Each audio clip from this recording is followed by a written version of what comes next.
TitleMatchNetwork.com. Today we are joined by none other than Tatanka. It's great to have you. Thank you very much. Appreciate it. I guess our first question is, talk about growing up as a part of the Lumbee tribe. Well, my native tribe is probably different than a lot of tribes that people are familiar with. I mean, most people watch TV and they're accustomed to seeing the Navajo. They're accustomed to seeing the Lakotas, Sioux, but the actual real name, Lakotas, the Cherokees, and they've seen what's been portrayed on TV, and they see natives being way out in reservations and living in reservation lands and not having that much. But my tribe was totally different. Not meaning my tribe was better, but we're just a lot more fortunate. It resides, we don't have government granted land like the Lakotas or some of the other tribes might have, like the Seminoles. I'm very close to the Seminoles. Our tribe, we owned our own land. We didn't have government grants, and we had a lot of people that were successful doctors, lawyers. We have our own college, Pembroke State College. Got a lot of successful business people. We got people that are in political office. So our tribe was more, when I was growing up, it was a tribe of a lot of people that were very, very energetic, hard workers, being successful. We never wanted to get recognition from the United States government to be able to have things. Right. We just wanted to be recognized because we're Native Americans. So probably the biggest thing growing up was just seeing how our tribe was compared to other tribes, because I've been on other tribal lands. And another thing too is all of our family were farmers. So during school years, when I was going to high school, my summer breaks was actually working the farm. And if you've ever worked a farm, right, a lot of hard work. I mean, I actually cropped tobacco. I actually did all the vegetables, shelling peas on the front country porch. Wow. A lot of hard hanging tobacco in the barns, you know. So that was my summers. But I really, really enjoyed it because you're out in nature. Plus, I was around all my other native blood brothers and blood sisters of my tribe, the Lumbee Nation. Culturally, how was your life different growing up than someone who isn't Native American? Well, to myself, it's not that different. Right. You know, I look at myself, I'm proud of what I am. I'm Native American, but I see every person having a proud race or heritage. Every person is some race or nation. So I don't look at that, you know, Tatanka or being a Native American is different. I think we stand out more because it's been portrayed so much on TV, Native Americans, all the movies. But I don't see myself any different than someone who is African American, someone who's Spanish, Mexican. You know, I see everyone being a great nation representing their people. Gotcha. Did you play sports in high school? Yes, I did. Biggest thing was football. Love football. We were state champs 2 out of 3 years. Came from the Virginia area. I was telling one of the boys earlier tonight when we were doing the personal appearance, actually the movie, Remember the Titans? That whole movie is from my area where I play football. Oh, wow. All those schools they mentioned were schools that I played. T.C. Williams, I went to Belfort High School, Hampton, Virginia. Great football, state champs. So that was the biggest thing, but I was also indoor and outdoor track. Went to the States there too. Our wrestling team was state champions too. I didn't wrestle because my football coach wouldn't let me wrestle, but I would practice with the wrestlers because I did enjoy wrestling. It was a fantastic workout, but my biggest thing was track and field and football. Now, did you like wrestling or football better? During high school, football. Right. Definitely, without a shadow of a doubt. I played little leagues before even coming. I mean, I started little Pee Wee League. So I played football forever, and actually I had tryouts with the Dolphins, which maybe we might get to that shortly. For sure.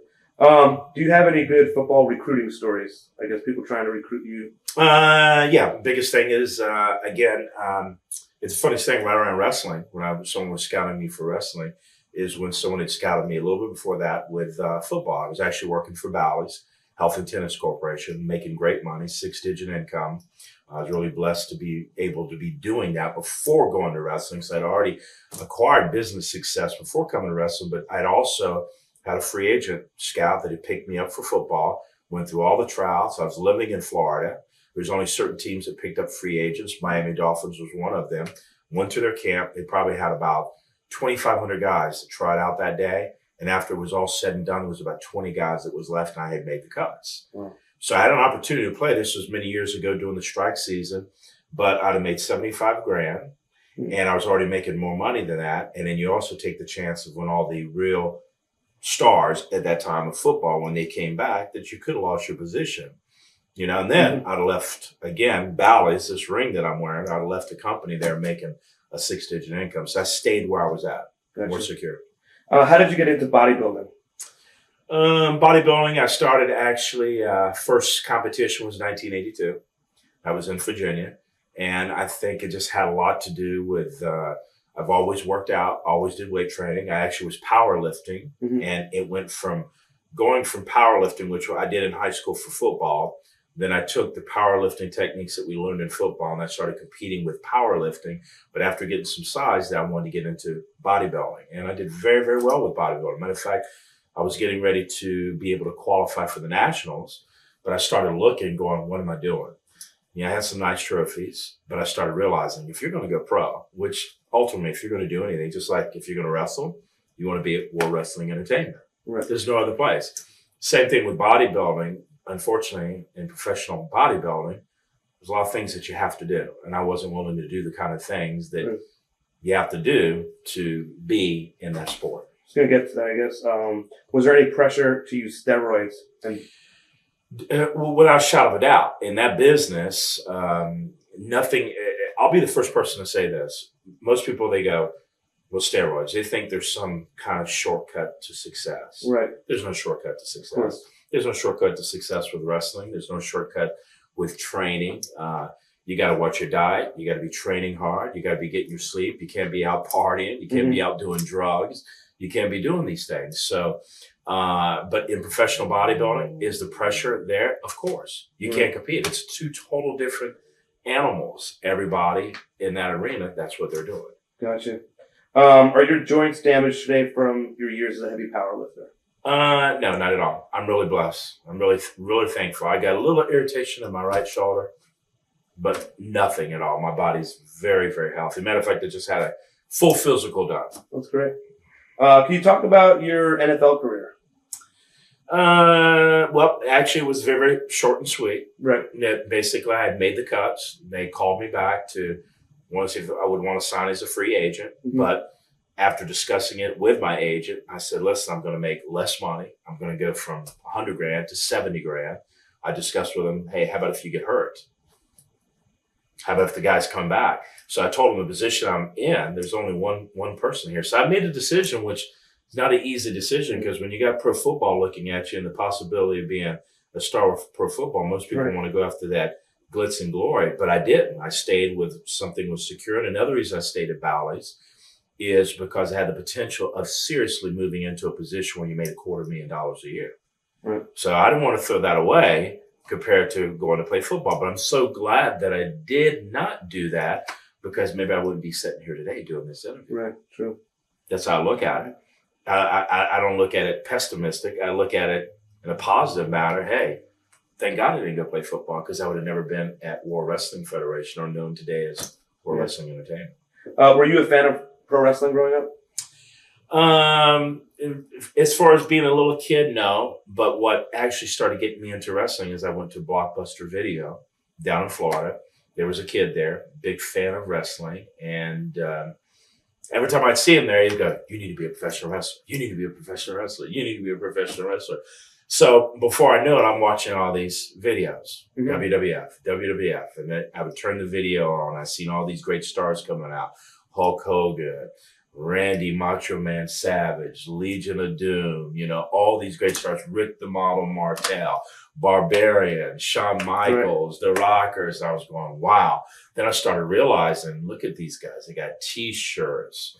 They got posters. Then I started looking at the arenas and seeing 10 and 15,000 seat arenas sold out all the time. And I started to go, wow.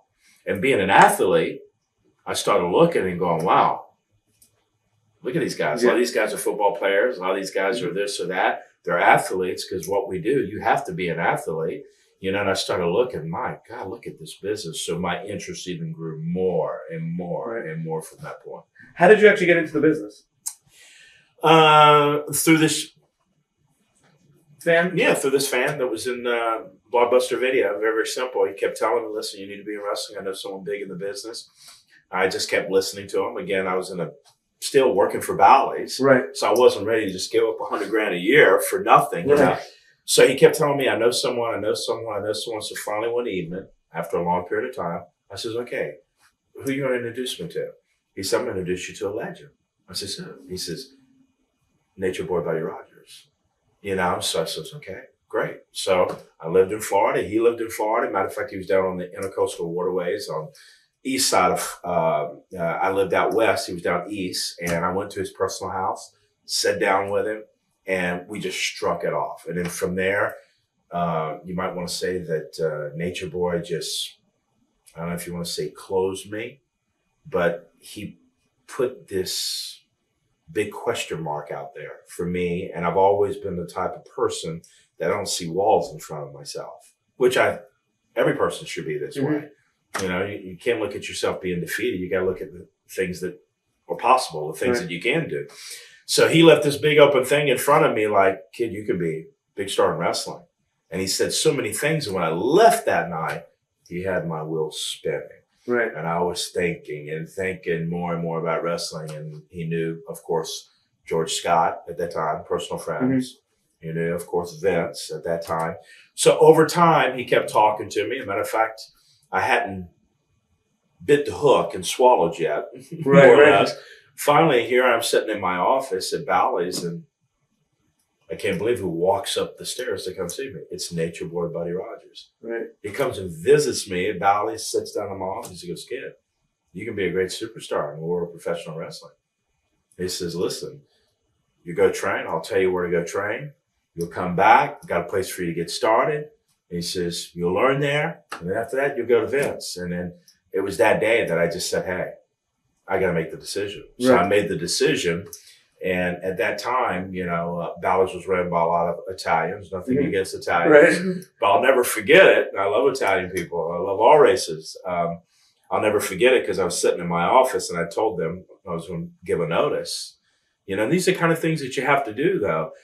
Gave a notice. I didn't know anything about professional wrestling. But I gave my notice, and all of a sudden all these Italian guys a few days later showed up in my office.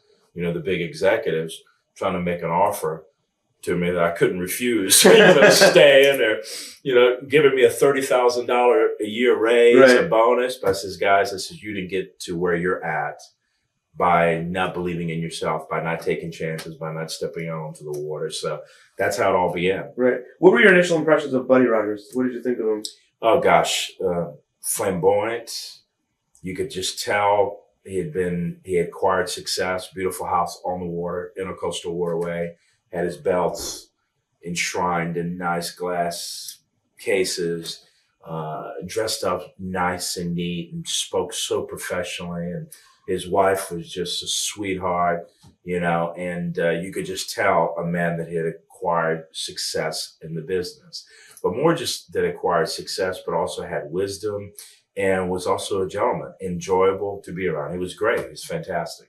How did things turn out with you and him? Did you leave on good terms when Nature Boy Buddy Rogers? Oh, yeah. It was fantastic. We basically all he did is, you know, he gave me the big push to seek and to go after. And he sent me up to Monster Factory, Paulsboro, New Jersey. Okay. Went there, Larry Sharp's school. And then after I went from the school from there, then came back down to Florida, got with Nature Boy.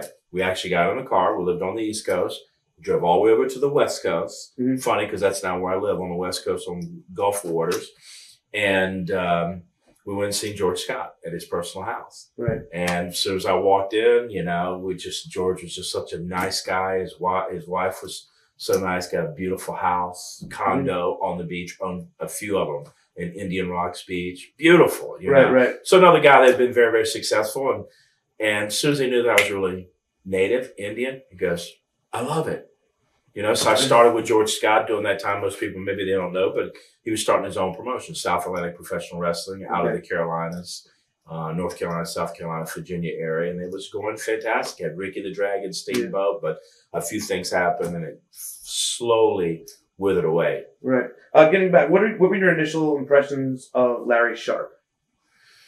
Initial impressions. Larry, you could see that he was a wheeler and dealer. There's no doubt about that. He likes to talk fast and, he's up from this area, but, Larry was great. What made it so good for me is Nature Boy Buddy Rogers that opened the door. Right. Nature Boy Buddy Rogers had called him and said, "Hey, I'm sending this kid. I want you to take care of him." So when I came in, it was not like just a stranger coming off the street. Larry was already expecting me. Larry already put some special attention, and I even requested that I could do extra workouts on weekends. So he was really, really nice. Who did you train with at the school at the time? Was there any? Probably a name that you'll know. He's on the Independence all the time. Dennis Knight. Okay, yeah. Yeah, he was on. He was there all the time. God, who else? Nobody else that you would know. There's nobody else you know, but that school is famous for Virgil came out of that school. Right. Bam Bigelow came out of school. Of course, Larry Sharp managed him. God, who else came out of that school? I'm not sure if King Kong Bundy went there. Had something to do with it. Yeah, I think King Kong Bundy went there too. But the biggest thing was Bam and Virgil at the time when I went in. What was the Larry contract? Was there? And do you think it was fair? Larry contract? You mean him getting contracts with the guys? Yeah. Yeah, well, Buddy had already kind of warned me of that. Buddy, like I said again, he took care of me. Larry would do, when guys would come in, if he's seen someone that had talent and he's seen they were going to go somewhere, he would do a contract with them. Okay. And then what would happen is you'd go somewhere and you'd be on contract with Larry. So Larry would get a certain percentage of whatever of you going somewhere. Right. So Larry would see you come in. If you had talent, he felt you were going somewhere, he'd get you on contract. Right. But Buddy Rogers already said, "Don't do that." He says, "Just go up there, just train." He already knows, so I didn't have to worry about it. Oh, that's good. Yeah. What are your memories of your first match against Joe Thunderfoot? You got it. Joe, was it Thunderfoot or Thunderstorm? It may have been Thunderstorm. Yeah, I think it was Joe Thunderstorm. It was actually, if I remember right, January 13th. 1990, I think, was the actual first match. Actually, it was in the Armory in Philadelphia, if I remember right. That's exactly where we wrestled. It was in the Armory in Philadelphia. Armory was jam-packed. Didn't have no room in that Armory. It was jam-packed. Right. And here I am on my first professional match. I went out to the name of Chris Quasar. And that's Larry. He just threw some kind of name on me for the first professional match because that's his whole goal was to get you to do your first match and then you're official. So, but it was great. I went out there. He was a big guy, real big guy, not big as far as muscular, just a big guy. But it was great because I went out in front of a sold out Armory, jam packed, and won my first professional match. Wow. So the first match first match I won. Yes. That's pretty cool. What was the hardest thing about training for wrestling? Yeah. Well, I would tell you this, which most people need to know. Wrestling, again, yes, it's sports entertainment. Okay. But people don't understand everything that we do in that squared circle. It's serious. And when I first started training with wrestling, the first night, I was hitting the ropes. I came back later on, about 4 or 5 hours after that. My whole ribs were like black and blue. I mean, it hurt to even breathe. I had to go that first night and put ice on my ribs, put an ice bandage around, and I had to lay on my opposite side. I couldn't even breathe. My ribs hurt so bad. My head was just shaking from hitting the mat. Because people think it's like a big cut. It's not. Right. So I had a major headache, but again, just like anything, it's like a boxer, it's like a football player. You program your body, you train your body to be able to go out there and get used to more to slamming, getting used to more slamming, coming off the top rope, getting hit, hitting the ropes. You toughen up your muscles. So after time, you get yourself in the kind of shape that you need to be in so you can perform in the ring. Gotcha. Did you train with Scott Levy? And if so, what were your thoughts? I don't recall that. Okay. Yeah, I don't recall Scott Levy. Who is Scott Levy? Raven? No. You turned into Raven later on? No. I think that he might have came through the school, but he wasn't there when I was there. Gotcha. Correct. And so then you kind of talked about how you wound up working for George Scott, but what were your thoughts on George? Oh, I loved him. He was fantastic. Had a great mind for the business. Everything to him is just like this interview, a shoot interview. Right. With him, everything was a shoot. Everything was real. You know, when you go out there, be serious. You know, you're Native American, you know, so he was great. His whole psychology and everything was, you know, what would you really do in a real situation? If you're getting ready to whip up on someone, are you going to turn around and ask the fans, or are you just going to whip up on the guy? Mm-hmm. You know, so his psychology was great. So what was so great about him is here I am getting taught by someone that not only had been Booker for WWF, right, but being taught by someone that had years of wisdom. So I was really blessed to be able to be around a Buddy Rogers and a George Scott. And then from there, the guys that I met from being there was tremendous. Speaking of, what are your memories of Ricky Steamboat? Oh, fantastic. I can't say enough about, no one is successful by themselves. We all follow a guideline of somebody or their success or how they did it or whatever. It's just like anybody with wrestling. If they try to open a wrestling company, who are they trying to follow? Vince McMahon, WWE. They're the number one product. So they're going, same thing with me. Again, Ricky the Dragon Steamboat, man, I can't tell you how much he helped my career. I actually drove up and down the road with him. I would actually go to the building beforehand and actually work out in the ring with Ricky the Dragon Steamboat. Mm-hmm. Yeah, I mean, I'm very, very thankful. Matter of fact, when I just did my return back on August the 1st at Mohegan Sun Casino, one of the persons I was so excited about seeing backstage was Ricky the Dragon Steamboat. Right. And he came up to me and talked to me, and also Wahoo. So I was really blessed at the beginning because I had two great talents that really took me underneath. I was just going to ask you about your memories of Wahoo McDaniel. Oh, fantastic. I mean, here I am, Native American greenhorn, mm-hmm. not knowing anything, being real Native American, and Wahoo, really native. Choctaw, I think, is his nation, his tribe. And here I'm standing in the ring with Wahoo McDaniels. He's been on TV all throughout the South. Everyone knows him. I'm here I'm standing in the ring with a great. And not only just a great, but someone that represent the same people I represent, mm-hmm. a Native American. So who better to be in the ring? Because what I do, even though it's a character, when we turn the cameras and everything off, the character is real to me.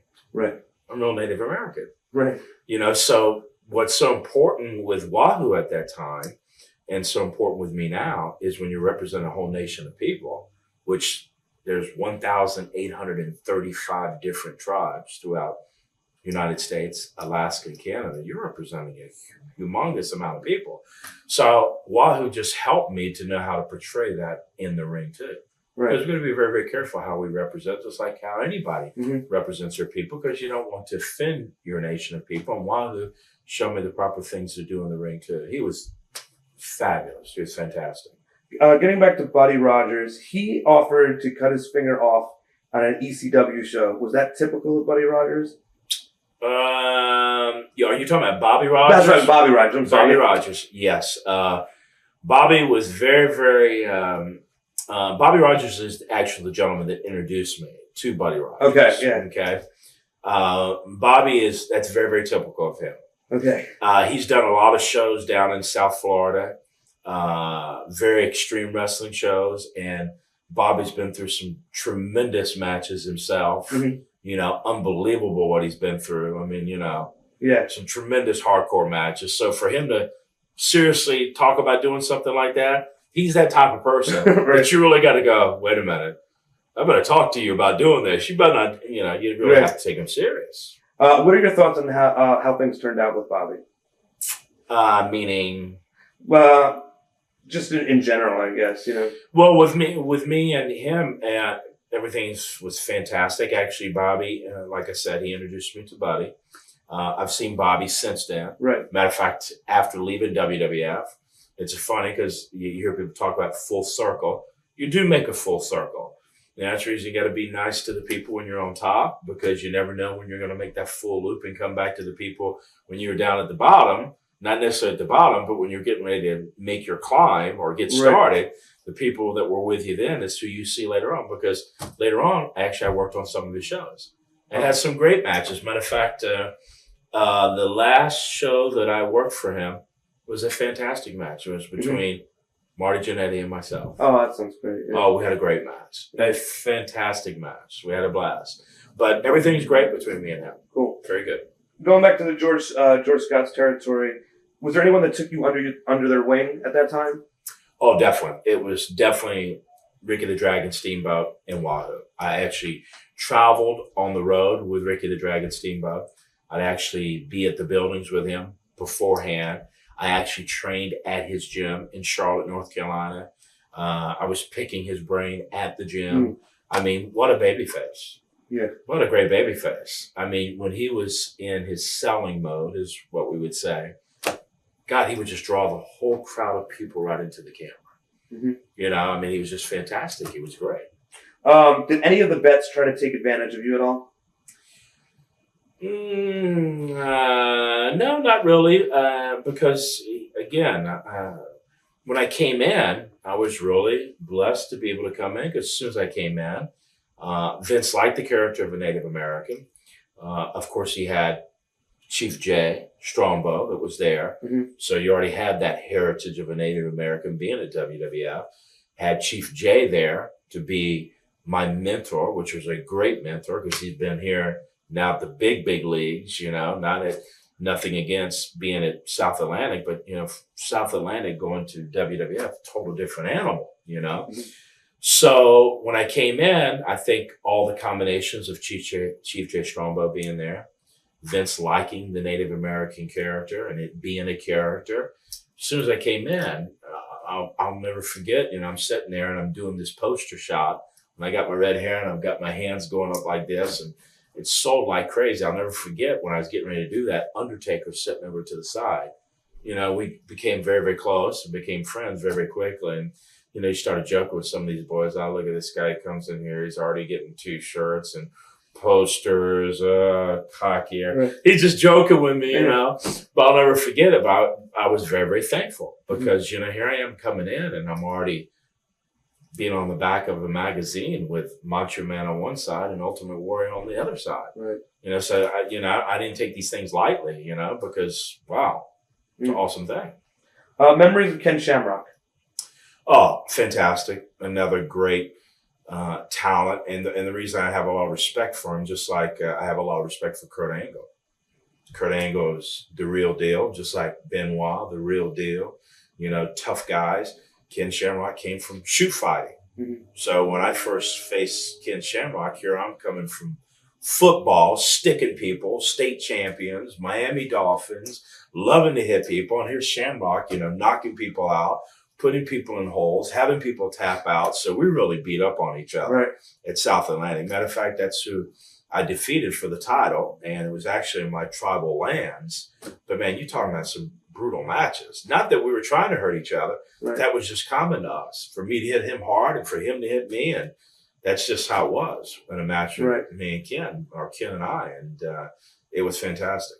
Were you there the night that Ken Shamrock got into the fight with the Nasty Boys? A good question. When I was just talking about him, I was just thinking about that. I wasn't actually there, but I arrived to the hotel shortly thereafter. And I'd heard when we pulled up, oh my God, Shamrock got in a fight with the Nasty Boys. And the first thing you want to think is, oh my God, he killed the Nasty Boys. You know, because here you got this tough shoot fighter, which he was, and defeating everybody. But, you know, they say, nah, the Nasty Boys beat the pulp out of him. He had to go to the hospital. I'm going, are you kidding me?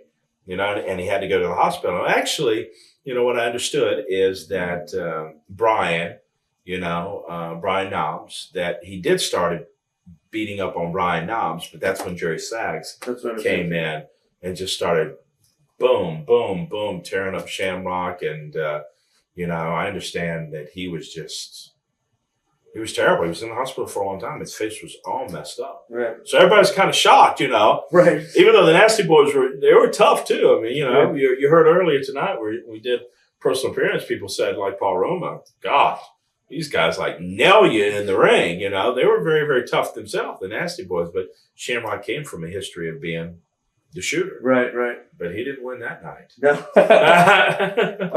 How did you wind up in the WWE? The biggest thing is, I'd have to say, which I was talking to someone about this tonight. Biggest thing is when I was at South Atlantic, things were going very, very well. I was learning the business, learning the trade. But what I did, which I know now was very, very important, I came from a business that was involved with marketing, sales. That was my background, marketing and sales. So I knew you had to sell yourself. So what I did is every night when there'd be a reporter there and someone would want to do an interview just like this, I would always take the time to do my best interview. I wouldn't try to be in a rush. And all these interviews, magazine or whoever it may be, or personal appearances or charity events, where all the other guys didn't want to do it, I'd say, I'll do it. Mm-hmm. Where all the other guys didn't want to stay back in the gym because they wanted to get out and go party, well, I was sitting there all by myself, still with my wrestling gear on, haven't taken a shower yet. And when I was taking a shower, they're almost wanting to turn out the lights and already got the lights off in the gym, so I'm all by myself. Right. But what I was doing is I was selling myself. I was marketing myself. So what started happening is, hey, here's, War Eagle Chris Chavis. That's what I went by at that time.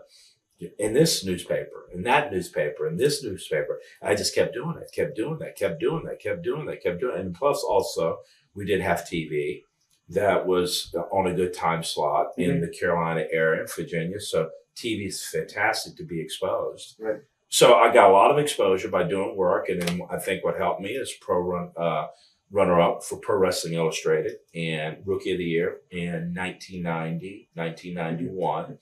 So by getting that kind of exposure, WWE, they notice those kind of things.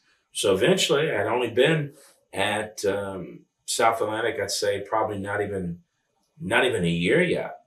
Not even a year, because I was only 1 year later, I was signed with WWF. Mm-hmm. So I had a trial. I was called up for a trial. So I had one trial, then a second trial. Then my third and final trial was with Steve Skinner. Nice. And veteran, I didn't say, hey, I want to do this. I just said, tell me what you want me to do. And I just followed a seasoned veteran. And because of that match, I got hired by WWF. And I guess that's when you met Vince. What were your initial impressions of Vince? Well, initial impression of Vince, I mean, my gosh, here you get to meet, the owner, the CEO, the chairman of the board of most massive company worldwide, WWF, going all over the world in all different languages. You got all these superstars. So, my first impression was I was very, very impressed with Vince McMahon. Mm-hmm. How could you not be? Look at the success he acquired. What a businessman, and, very, very pleasant. He loved the Native American character, which I was very, very happy about that because I was really Native. Something I took serious to heart, still take serious to heart. When I wear all this stuff, I wear this stuff every day. I wear the Native jewelry every day. People know me as the Native American, So I loved that he loved the character. We just got along great. But I had a lot of respect for him and still do, because look what he's done in the wrestling business. No matter what people say, he's always been the leader. He's always been the one that's been the driving force in our industry. And how did you guys wind up with the name Tatanka? Well, what Vince did is he wanted me to look at names. So I did the research myself. I'm someone I like to be thorough. I did all the research going to native names. Okay.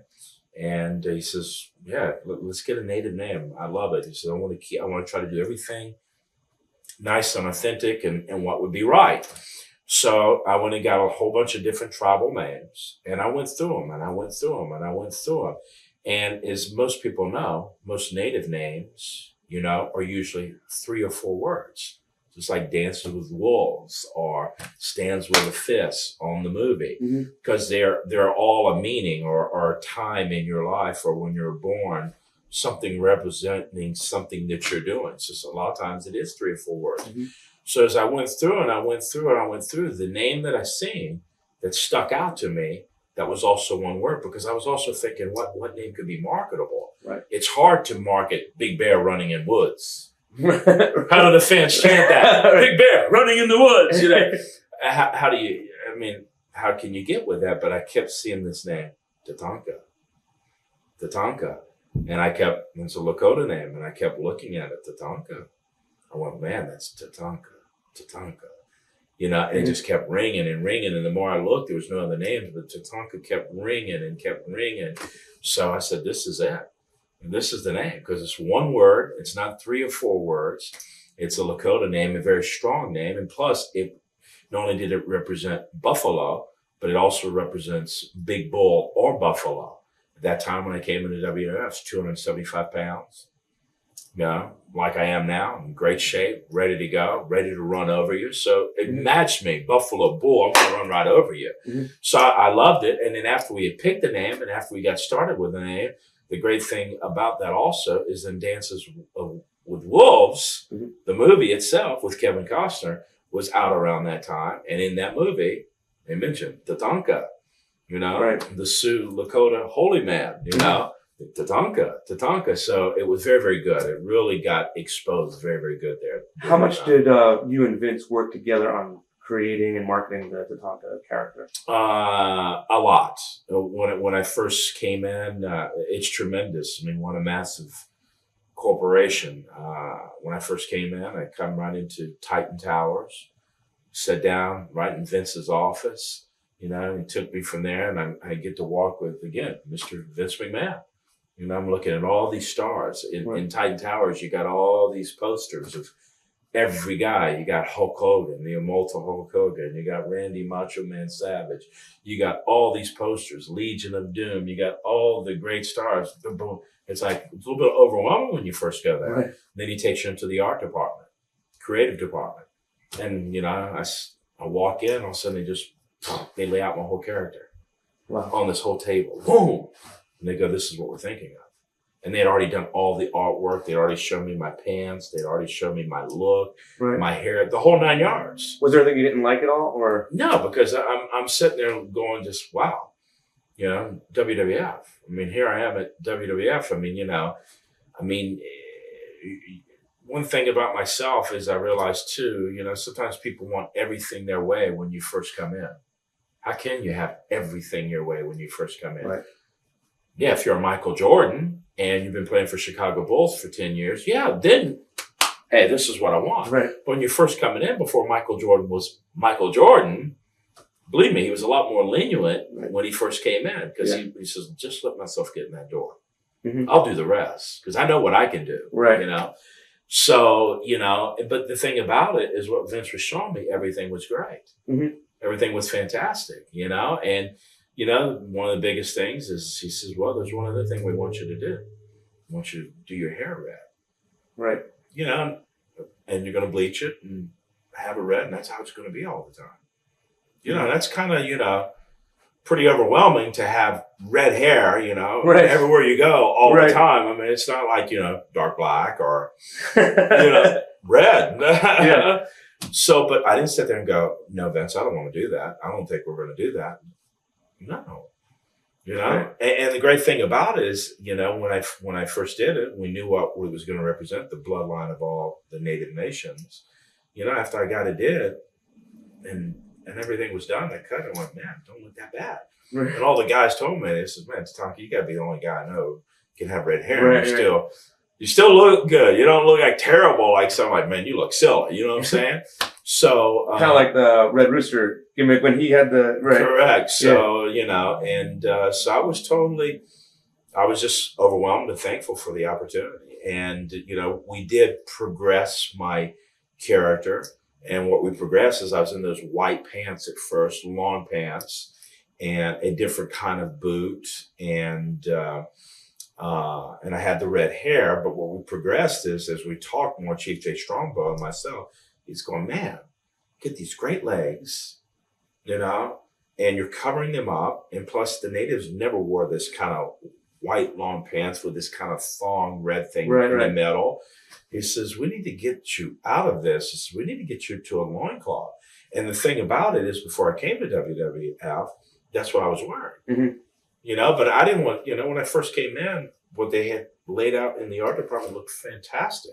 It was great. And matter of fact, I mean, it did look great because I went with that for a long time. And the poster that I did, the poster shop, was one of the best selling posters for me, but also for WWF. Mm-hmm. So it really worked. But as anything, you know how to perfect things and you make things better. Right. And that's what Chief and myself did. And we went to Vince and said, hey, when we come out of the pants, get to the loincloth, show his legs, get some moccasin boots with fringe, more fringe instead of what's on this. Mm-hmm. And Vince says, great, let's do it. So we definitely, over time, we developed that character in that first year that we got it to what it is today. Right. You know, and it's the funniest thing because then you perfect it and you don't realize until after I left WWF, all the guys that are doing Native American characters and what they've done is copied exactly what I've had. What I had. The loincloth, the fringe, the forearm thing, or the armband. I mean, almost to a T. Yeah. Does it bother you that the guys like the? No, not at all. Because no, not at all. I mean, to me, that's like, how could you be bothered about that? Right. I mean, if they think that much of you or your outfit that you've done a good job, be thankful. That's right. Be thankful. Matter of fact, there was one Native guy, which was Seminole. I actually, not too long ago, he was shocked. Let me show you how you really need to get this made. And I actually brought my outfits down. I showed his person, this is how you need to do it. He was Native. Right. I said, this is how you need to make the loincloth. This is how you need to do the rings. Because it wasn't working for them. And then he couldn't understand why it was ripping or tearing and not staying. I said, let me show you what I've done here. Right. So I showed them my whole outfit. And they just couldn't believe it. But the thing about it is everyone could copy you. Everyone could have your outfit. But when it's all said and done, there's only real one Tatanka. Right. There's only one real Hulk Hogan. There's only one real The Rock. There's only one real Stone Cold. There's only one real John Cena. There's only one real Batista. I mean, yeah, guys can dress up, but when it's all said and done, you only got one of a kind. Gotcha. What was the locker room scene like at that time? It was fantastic. It was total different than how it is now. We were very close as a family, you know, and it was so great because everyone would get to the building and we're all close, you know, we spent a lot of time. We're on the road 300 days a year, you know, and we were family and some of us were very, very close, but it was just the wildest thing. We would walk in that building. It's like automatically all of us, there was like a switch that would come on, click, and we'd get in the locker room and everyone was on their game about what they had to do in the squared circle, how they needed to perform. Everyone was wanting to do the best of their ability from the first match to the main event. You know, there was just a buzz in the locker room. There was always a buzz and people were always wanting to help each other out. People were always sitting, like myself, sitting at the curtain. First match, and I'd sit at the curtain and watch all the other superstars. I wanted to learn. You know, you got all these great guys going by. I'm gonna go take a shower and leave. Right. You know, you got these great superstars, $1 Million Man Ted DiBiase, you know, Rick the Model Martel, Hulk Hogan. I mean, you got these guys. You know, want to leave? You know, here it is, wisdom right in front of you. So, you know, it was so different then because it was that. Let's go out and let's just rock the house tonight as a team, you know. And today, the same goal is there to go out and be successful, but just the guys, the younger breed, it's more kind of like a job to them as to where us, yes, it was our job, but we had a passion to do our job. Right. It's a total different animal. And you could feel it in the air too. In the locker room. It was just, and when I was up there with Shawn just recently, you know, we discussed this and there was just such a passion to want to go out there and excel every night. Cool. Initial impressions of Hulk Hogan. Oh God, I'll never forget it. Like I said, standing by the curtain, wanting to see what was going on.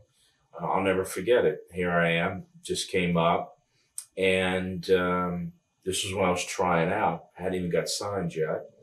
And Pat Patterson, real nice, took to me. And I took to Pat Patterson, always nice to me. You know, great guy, never negative, fantastic. We always joked with each other. Pat seen I was standing there, Hogan's getting ready to go through the curtains. You know, I'm just watching. Pat says, come here. He takes me out there inside the arena. You know, like where you'd come through the curtain about 15 feet in, and we're standing off to the side. And just watch us. You know, all of a sudden that music hits, Hulk Hogan's music. I mean, this is like, you know, right 91, and things were still rocking and rolling, you know. Right. Man, that music hit, Hulk Hogan's music, man, he came through the curtain and just like, boom, that initial pop. Mm-hmm. It was just like it was overwhelming. Right. And Pat was going, look. Now I'm watching Hogan walk, and I'm just looking at the fans. What a great experience. Yeah. So, I mean, I've always looked at Hogan, you know, God, I mean, he's the guy that, you know, that was part with Vince McMahon, right. working together, that took it from what it was and excelled it to a totally different level. Mm-hmm. You know, Hulk Hogan's, you know, the immortal Hulk Hogan. He's the one that we started riding that wave. You know, a lot of people, some people don't want to say that, but it's the reality of the fact, you know? So I'm looking at Hulk Hogan today. If it wasn't that strong, why is Hulk Hogan still going strong? Right. Already been back at WWE, got his own show. Everyone knows who he is. So because of what he had built and how over he was and what WWF had did with him and what he had also done for the business was just fantastic. So a lot of respect for him because he was, you know, he paved the way. Initial thoughts and or impressions of the Ultimate Warrior. Well, I got to spend some time definitely with a warrior. I'm never a person that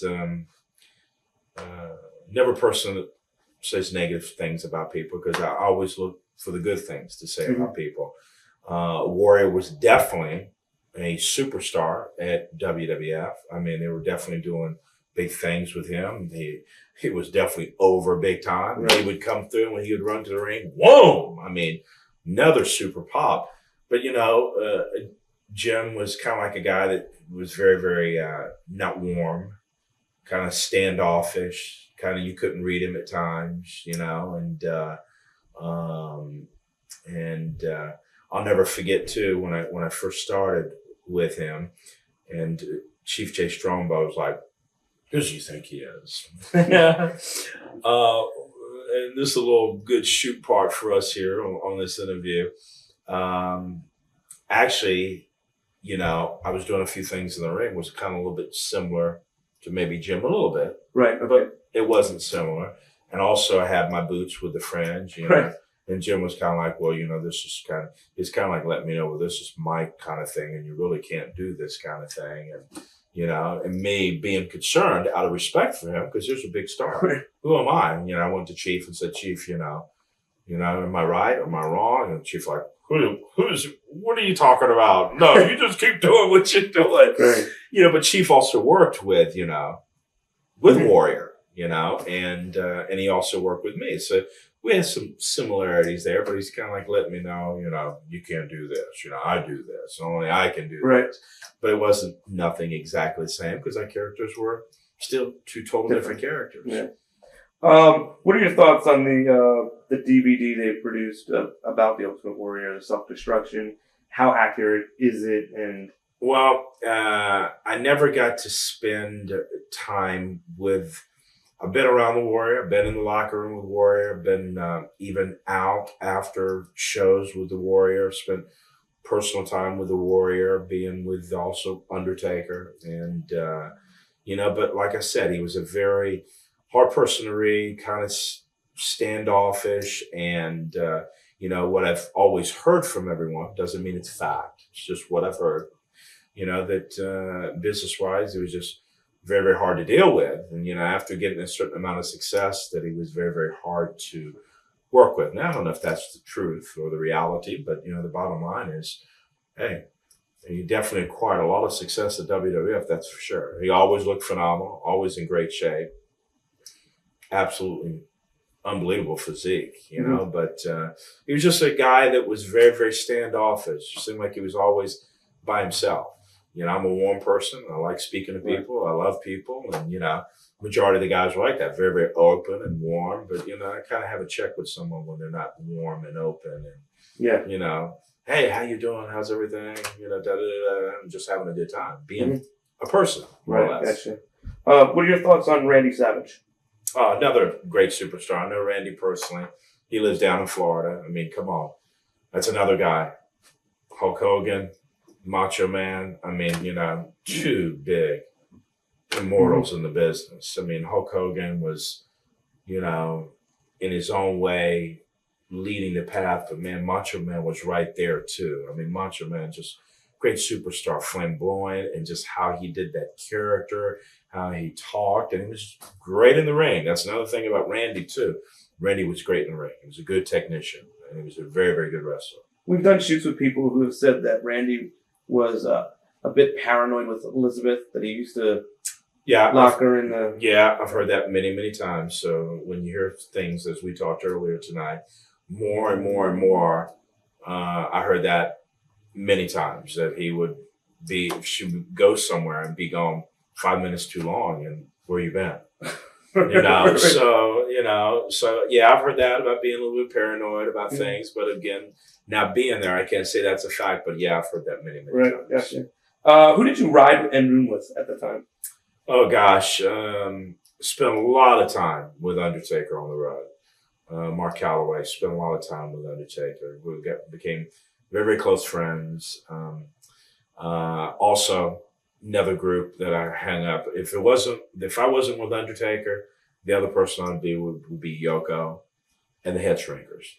Either I was hanging out with the Dead Man, or I was with the Samoans all the time. It was either or. Gotcha. So it was either the Dead Man or the tribal people hanging out. The Samoans and the Native Americans. So that's who I was with. I was always with Yokozuna. I was always with Fatu. I was always with Sammy. We'd be driving in the car all the time. I spent a lot of time with Yokozuna, and great loss when he passed away, because again, he was a friend. Right.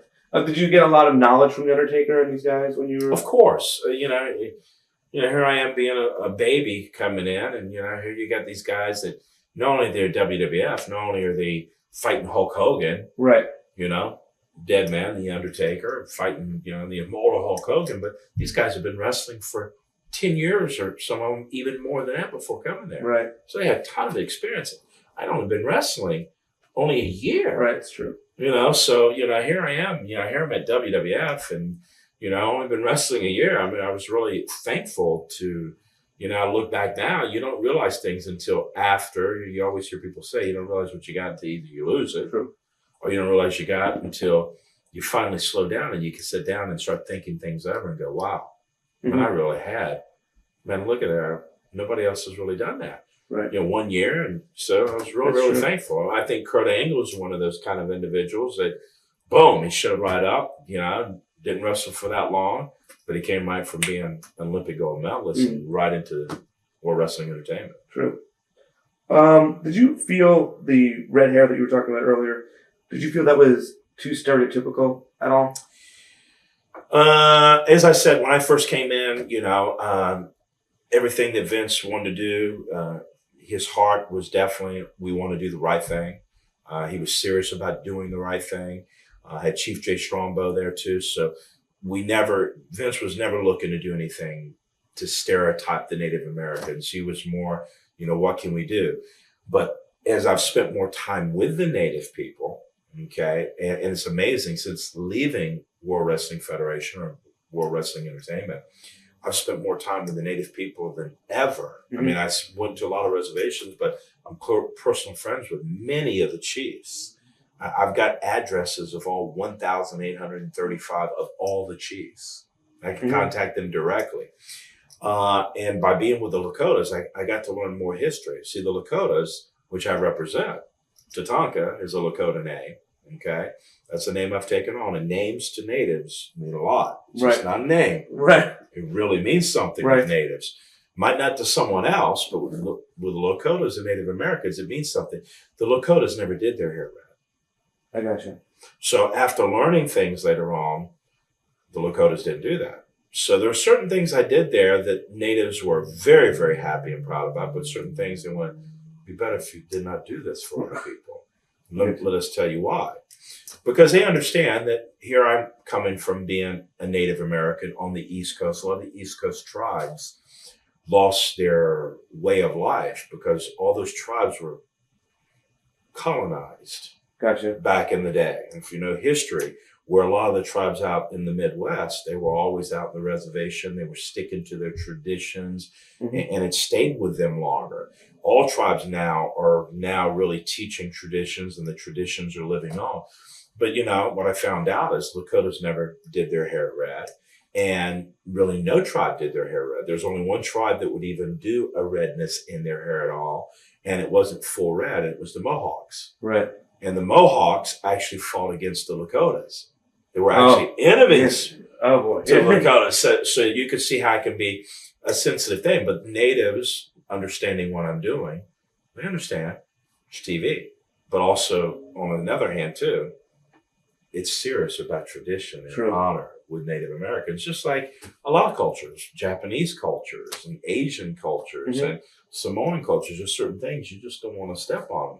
You can step on it, but as soon as you feel that hot coal, you better step off and make it right.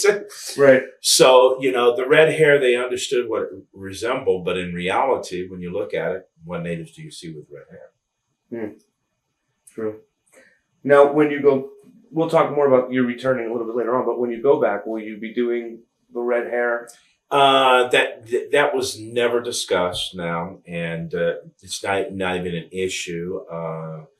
Vince is a very, very, very smart marketer. He's unbelievable. He's a marketing genius. Vince was very, very smart with that. You know, I think more the red hair was about, there was a tribe that tinted their hair red, but they didn't do it all red. They would, at the bottom of their mohawk, the Mohawk Nation, they would put a little bit red, and they would get it from berries, dyes of berries, where they would get their colors. Vince was very, very smart, though. He used that red hair because he knew he wanted to do something, because Vince doesn't do anything by chance. He's already got it planned out. He knows what he's going to do. Right. Okay? He used that as like, who's this guy with the red hair? It was like, boom. He used that red hair to make people really look at me and, who is this? Right, right. So Vince was very, very smart. It was more like, who's this guy with the red hair? And they started focusing on me, and they started realizing, wow, man, look, God, he's defeated this guy. He's defeated. It was kind of more of a traction thing. Right. Yeah, there was natives that did have some red in their hair. There was a storyline behind it, represent the blood of all my people. That's great, because that's what I really do represent. But I think it was a big marketing thing for Vince, because after 2 years, you know, when I went to his office and went, Vince, you know, it had already been 2 years, going on maybe the third year, right around there. I go, Vince, you know, said all this bleaching on my hair, and I have to bleach it, and then I have to go red. I go, man, this is, my hair is just like killing my hair. Right. I said, you think maybe we can stop doing the red hair? He says, yeah, no problem. Okay. So the biggest thing is Vince used it as a real big thing, like, who is this guy? Because you see someone with red hair, it's like, well, who is this guy? So I think it was a big thing that he used it to establish me. Gotcha. Now, you know, just like anything, after Michael Jordan's played for 10 years, you know who Michael Jordan is. Now, Tatanka, I went back August 1st, and they have red hair, but when the boom, music, they know who it is. Exactly. So Vince is very smart. Again, I've always said it, no matter being away from there, when I was away from there, I've always said that Vince is a marketing genius. And he is. That's what he does. Gotcha. Memories of your first WrestleMania? Oh, God, first WrestleMania. That was Rick the Model Martel. It was awesome. It was actually the Hoosier Dome. Yep, Hoosier Dome in Indianapolis. Huge. I mean, you know, of all buildings to be in, you know, I mean, everybody would say, well, Madison Square Garden, but the reason it was so, you want to say, overwhelming to me, not overwhelming that I was like shy, but the Hoosier Dome, when you get inside of it, it's so much bigger.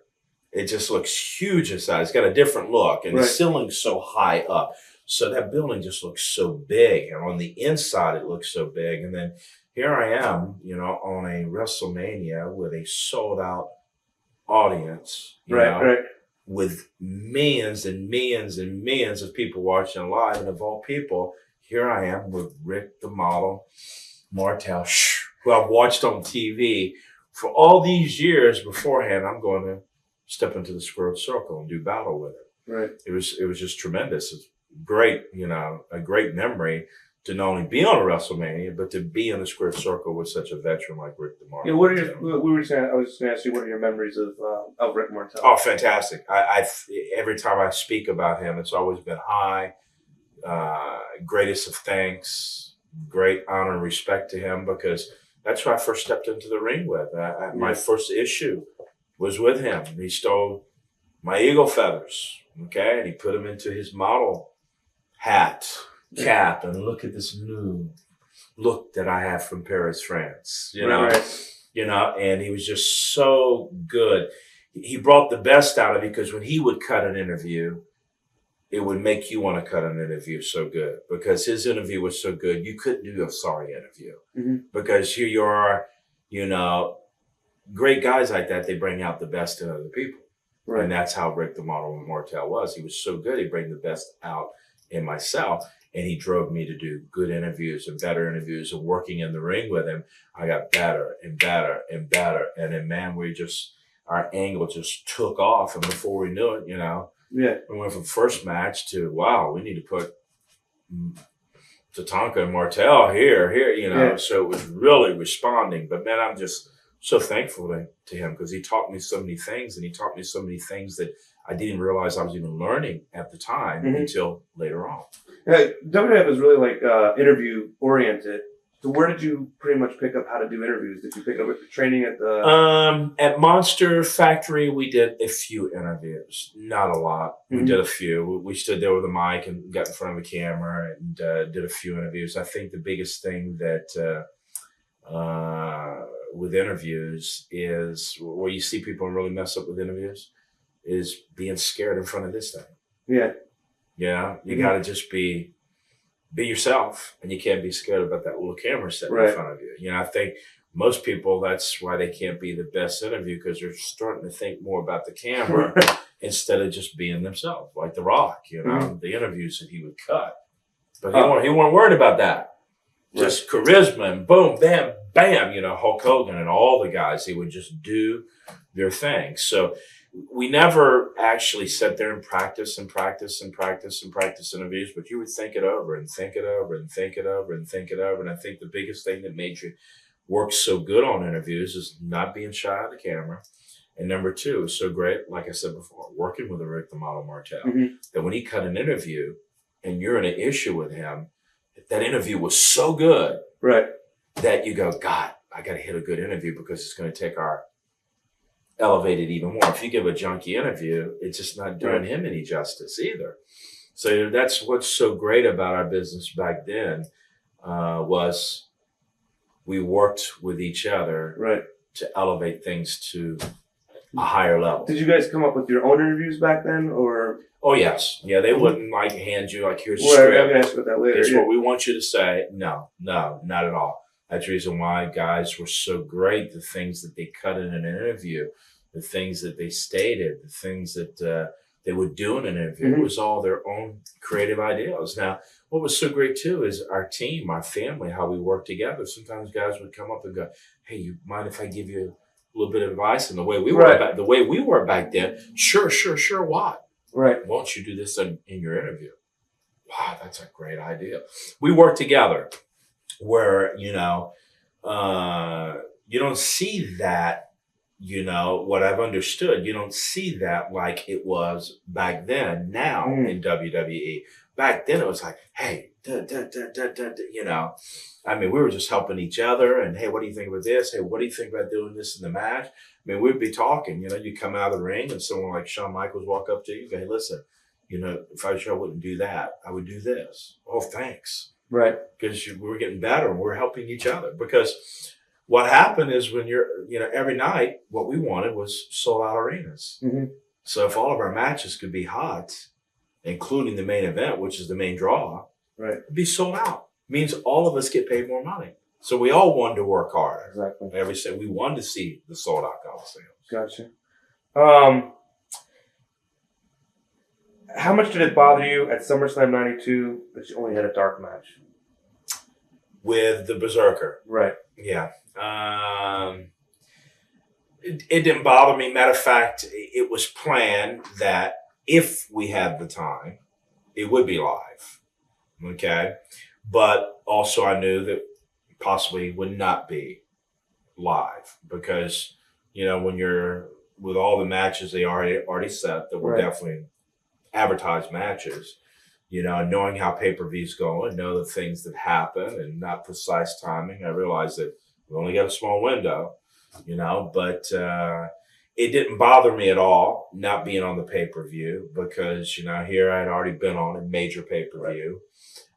It wasn't the end of the world because WWF did many pay-per-views, don't do as many as what they do now, but we did back in that day 4, and then, not only that, I get to go out and I get to wrestle in Wembley Stadium with 80,000 plus. I think it was like 80,400 and something. Right. People, and when I go out to the middle of the ring that was in the middle of this huge stadium that the people looked like a sea because the stadium was out like this, how soccer stadiums are, not up like new stadiums, out, so it looked like a big sea of people. I do the war dance and I get up on the turnbuckle and I'm doing this, and 80,000 people are doing this. Mm-hmm. I was overwhelmed. I think you weren't live. I'm like, my God, look at this, 80, what an experience. How can you walk out from that experience and go, what a negative experience? I wasn't live, so, but, I got to go in there, beat the Berserker, and everyone knew the match had happened. Dark match, yes, but man, look at all the other pay-per-views I was involved with. True. Memories of your series with Shawn Michaels. Fantastic. Awesome worker. Shawn Michaels is great. You got some people that love him. You got some people that don't like him at all, but man, what a great worker. I mean, just fantastic. We had great matches. Matter of fact, our WrestleMania matches was voted like one of the best WrestleMania matches and at Caesar's Palace. And Shawn's just a great worker. I mean, if you got any talent at all, okay, you can go out there with him and have an unbelievable match. Matter of fact, that's someone I would love to get in the squared circle again with and just tear down the house, okay? Have a good old school match, tell the story, and go at it and have a battle. Yeah. I'd love to get back in the squared circle with Shawn because he's talented. He's been in a top position at WWF, WWE for many, many years, and he knows the business, got great psychology. Yeah. Great worker, can still go. Mm-hmm. Everybody's seeing him right now, can still go. So I'd love to get in there and give him a few chops and come off the top rope and give him a into the trail. Shawn might say, no, you're not going to do that. Going to be a little music to your chin, but I would have to disagree with that because I still want to pay him back for Caesar's Palace. Right. Yes. Because I wanted to win the title. Yeah.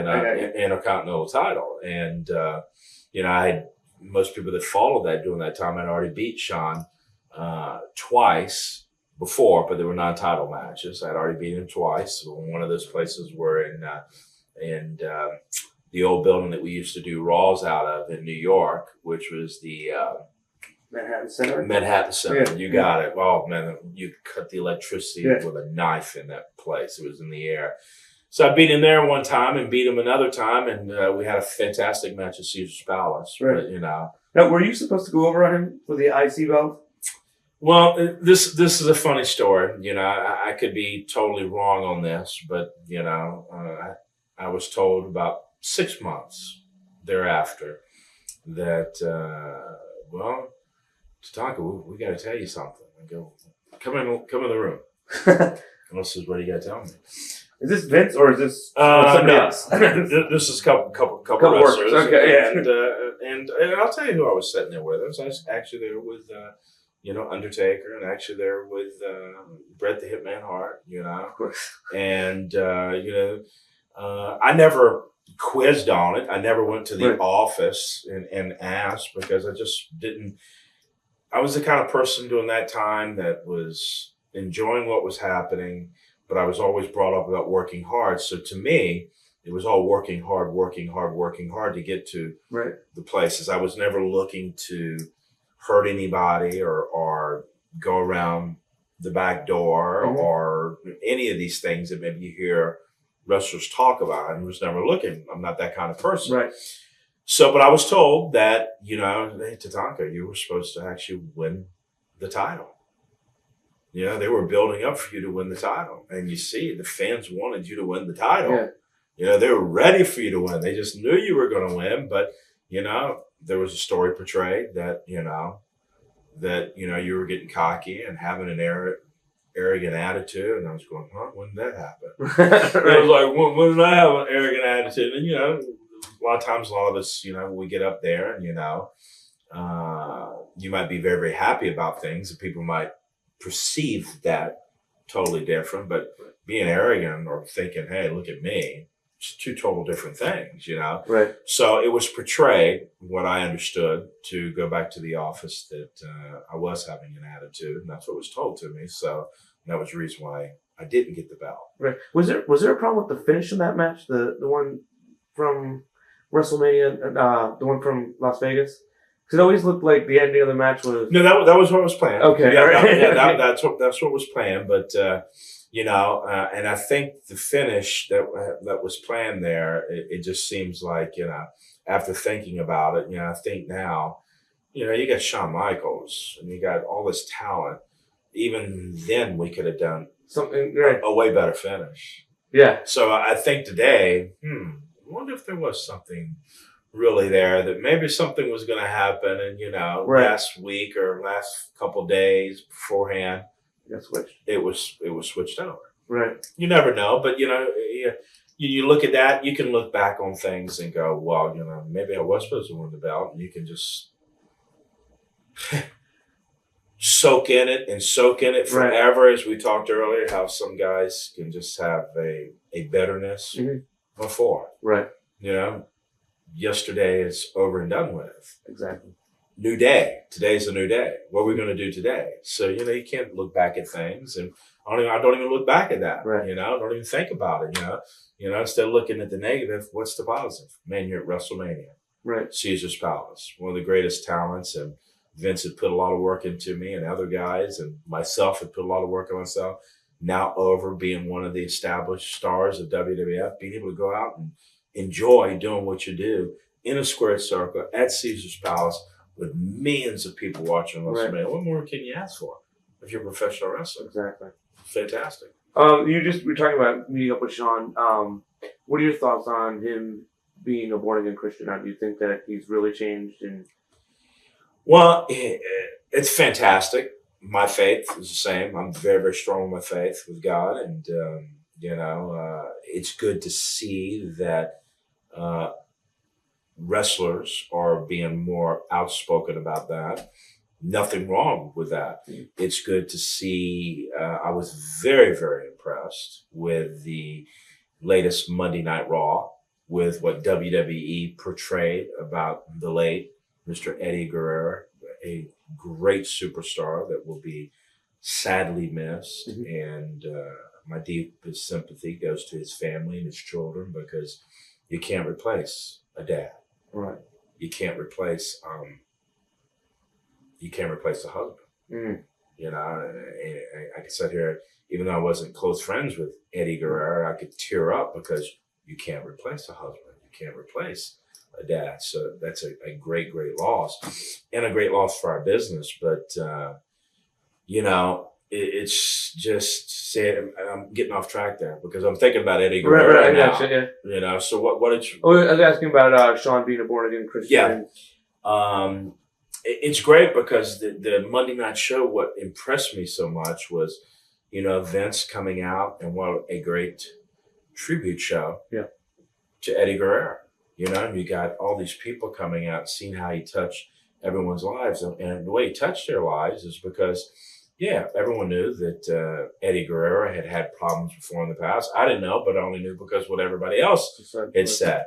But what was such an impact with everybody was that it's always good to see someone overcome. And he overcame by getting his life corrected, and by having faith in God, which God's the one to make that change. And also, as you see what God wants of you in his word, it helps you change. You go, wow, Now I understand why I messed up. I shouldn't have been thinking that way. If I'd Right, have done this, I would have never got myself into that trouble. Mm-hmm. So it gives you wisdom. So it's great to see the show that they did, because not only did it honor Eddie Guerrero, but it's great to see how he touched people's lives. Right. Because people just don't cry that way and get emotional that No. way because he was a jerk. Right. He touched people's lives. And when it's all said and done, when you're gone, what did you do? Yeah, it's great to be a professional wrestler, but did you touch people's lives? Did you make a change? And what I seen with that Monday night show, I was like, wow, Eddie Guerrero made a change because of his faith. And Shawn Michaels, I haven't had an opportunity to spend personal time with him since he's changed his faith. I was there before when he was not saved, okay? And all of us, when you're not saved or a born-again Christian, there's things you have to clean up. Everybody has to clean. That's what people don't understand. Going to church or serving God doesn't mean you're perfect. Right. It just means that, hey, I know there's some things about me I need to change, and now I've changed them. And there's even more things I've got to change. It means you're trying to walk a better life. You're trying to do right unto others, and right, which thus is right unto yourself. So, Shawn, I haven't been able to spend time with him on the road, but I'm going to be soon. I'll see how Shawn is, but, at least he's openly expressing it. He was one of the ones that on the interview Monday night, his whole interview about Eddie Guerrero, if you've seen it, his whole interview was not about wrestling, as Shawn Michaels says. My fondest memories of Eddie Guerrero was not about wrestling, but it was about our common relationship in our faith, our belief in our faith. So he talked about things that were very, very all faith, talking about God's kingdom, talking about where Eddie's at. He's in a better place. So, no one's perfect, but I'm very, very happy to see Shawn Michaels saying those things. It's fantastic because he's a great known icon in our business. Yeah. So it's good for kids to be seeing Shawn Michaels say that. True. What is your take on the whole issue between Shawn and Bret? And was there a lot of tension back then? Well, I had, right during that time, I had left, WWF, and now World Wrestling Entertainment. And, I watched that match, and I knew Bret, and, I knew Shawn too. But what I knew about Bret, just by what I know, Bret was always a hard worker. He would always want to go in that ring every single night, perform every single night to the best of his ability. I mean, again, what he portrayed, excellence of execution. That was serious to him. Every night he wanted to go out and portray to the best of his ability. So when I seen that match end up being the way it was, I didn't know all the things behind it, but I knew something. When I seen it, I knew something was not right. Because I seen how the bell rang so quickly. I seen how Bret turned around and looked at Shawn. I seen how Bret looked at the referee, and I seen how Bret popped right up. And that's just not, Bret makes everything, every move, everything count in the ring. So I'm going, wait a minute, something's not right here. Something was not right here, And I see Shawn was like acting like, I don't know, and I see, Bret just, he was very upset about something, and then of course, me being outside of wrestling, not being on the inside of things, it all filtered back just like anything. It goes through the grapevine, and I heard actually what had happened and how upset Bret was and all the things that took place after that, and we were discussing this earlier, it's a very, very sensitive, let's use the word, scenario to be in. Because if you're working for the company, World Wrestling Entertainment, Vince McMahon is the chairman of the board. He's the authority of the company. You're not. He is. Okay? So in whatever decision he makes, that's the decision you need to go with. We're also talking earlier tonight that sometimes, guys, all of us, myself, sometimes you make mistakes yourself. You're the one to blame. Or you do something wrong that you're setting up for something worse to happen to you. So a lot of times, people are making their own mistake for something to be set up that it turns into a major catastrophe.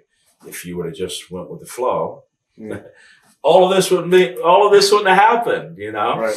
And it's just like that with a lot of guys in the wrestling business. And where you have to learn is you have to learn and go, okay, let me learn from my mistake. Right. You know, let me get better from it. Let me get wisdom from my mistake. If this happens again, what should I do?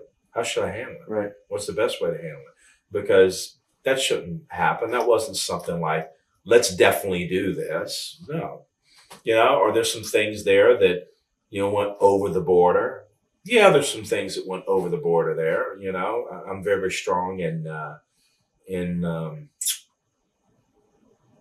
my heritage, very strong in all people's heritage. You know, some of the things that were done in Canada to the Canadian flag, Right. that's something that bothers me. I look at that and go, what did the Canadian flag do to you? Right. Right. You know what I'm saying? What are the Canadian country? You know, so there's some things you have to be very, very, you know, sensitive about. But sometimes we bring things on ourselves. Mm-hmm. True. How did they get along when you were there? Though, was there always that tension between the two of them? Well, Bret has always been, like I said, he's always been professional. Right. He was always there. I mean, the company was always. I mean, you know, he was doing the right thing. Right. Look how long he was champion for. Look how over he was. Vince had him in that spot for a long, long time, and you know, and he a great superstar as well as Shawn Michaels. You got two of the top stars in our business together.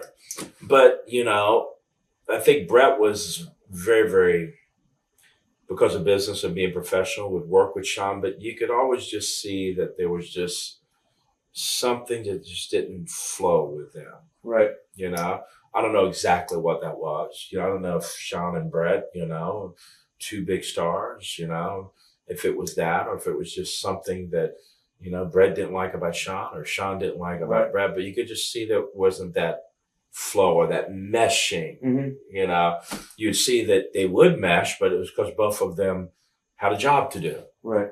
And that's different having a job to do as compared to, well, not only do you have a job to do, but hey, Bret, what's going on? How you doing? You know, Right. It wasn't that closeness that Gotcha. you normally see, but respect for each other as far as, you know, what can be done in the ring and being able to work with him in the ring. Oh, yeah, because they're both great workers. Shawn gets this reputation at that time for being kind of cliquish, and his clique of him and Scott Hall. And oh, he definitely had a clique. Okay, I mean, without a shadow of a doubt. I mean, you know, we all had, you know, me, everybody called it a clique, but, you know, me, it wasn't a clique. To me, it was, these are my friends. Gotcha. This is who I like hanging out with. I mean, I loved everybody. I'm a people's person, but I would travel the road with the Samoans and with Undertaker, and we're personal. We'd go out all the time and drive all the time everywhere and eat together all the time.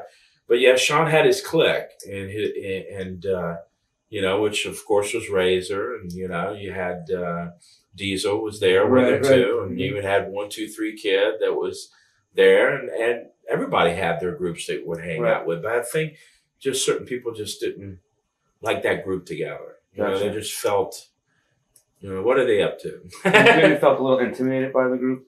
Yeah, they could feel intimidated. Yeah. You know, your perception again. We talked about right. Is everything. Sometimes people could think, well, these guys are up to something when they're not up to anything. They just think that they're up to something. But yeah, people would always give Shawn and that clique a hard time at times. When you didn't go over for the IC belt, did Vince have some sort of backup plan, like that we were going to put you into this, and that's why we didn't give you the IC belt? Or no, it was never discussed. Never like, you know, Tatanka, we were going to give you the belt, or it was never. I never even, like I said before, I was all based off of me, hard work.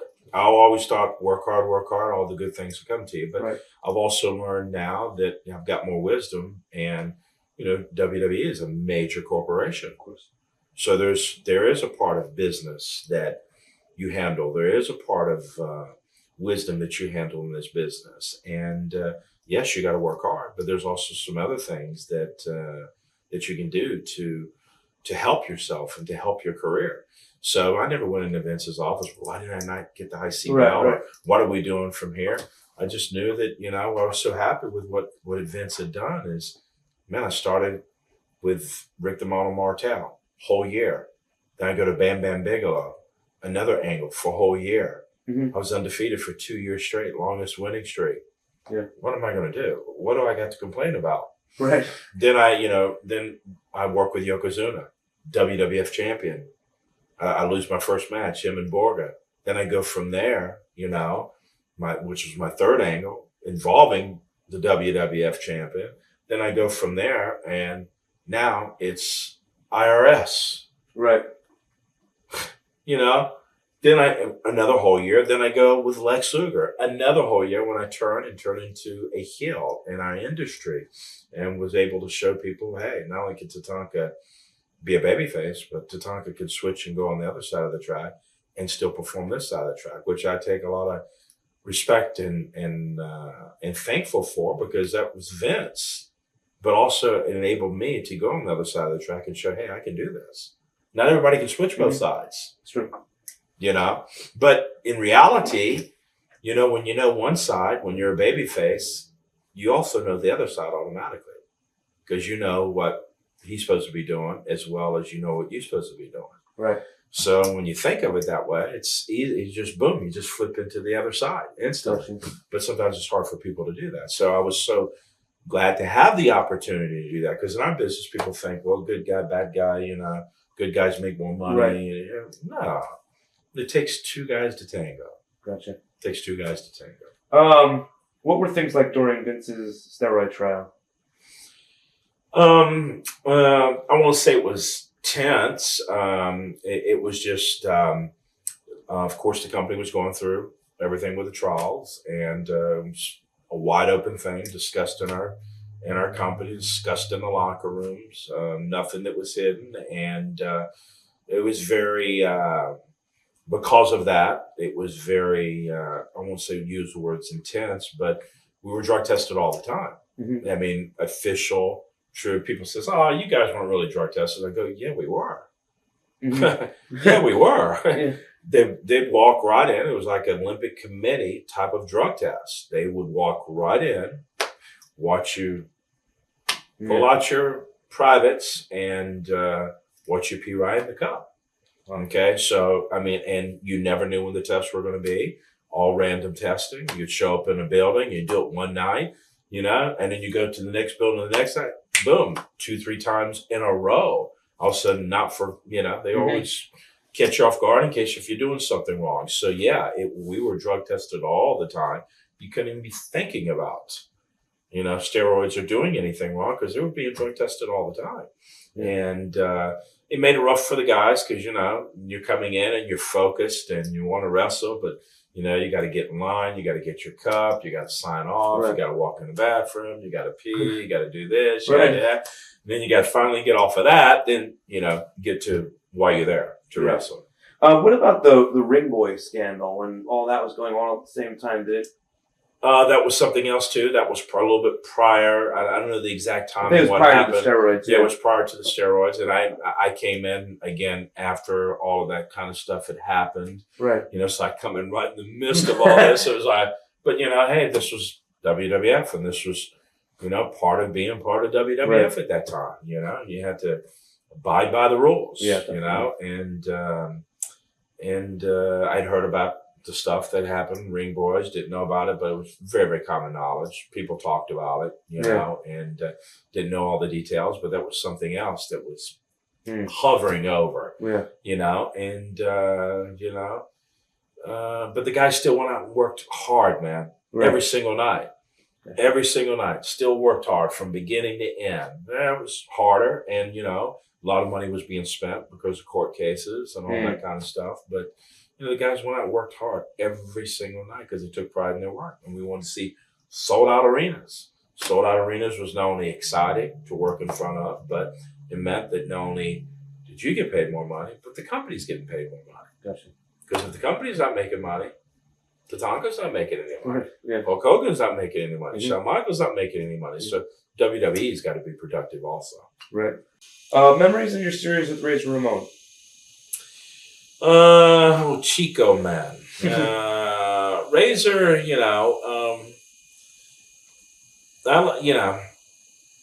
never got very, very close to Razor. I mean, I've talked to Razor all the time. Never got very, very close. He's very, very close with Shawn. I had a little series there with him. You know, I actually beat Razor. And I think he put you over twice on TV or something. Yes, correct. Did he have any problems with that?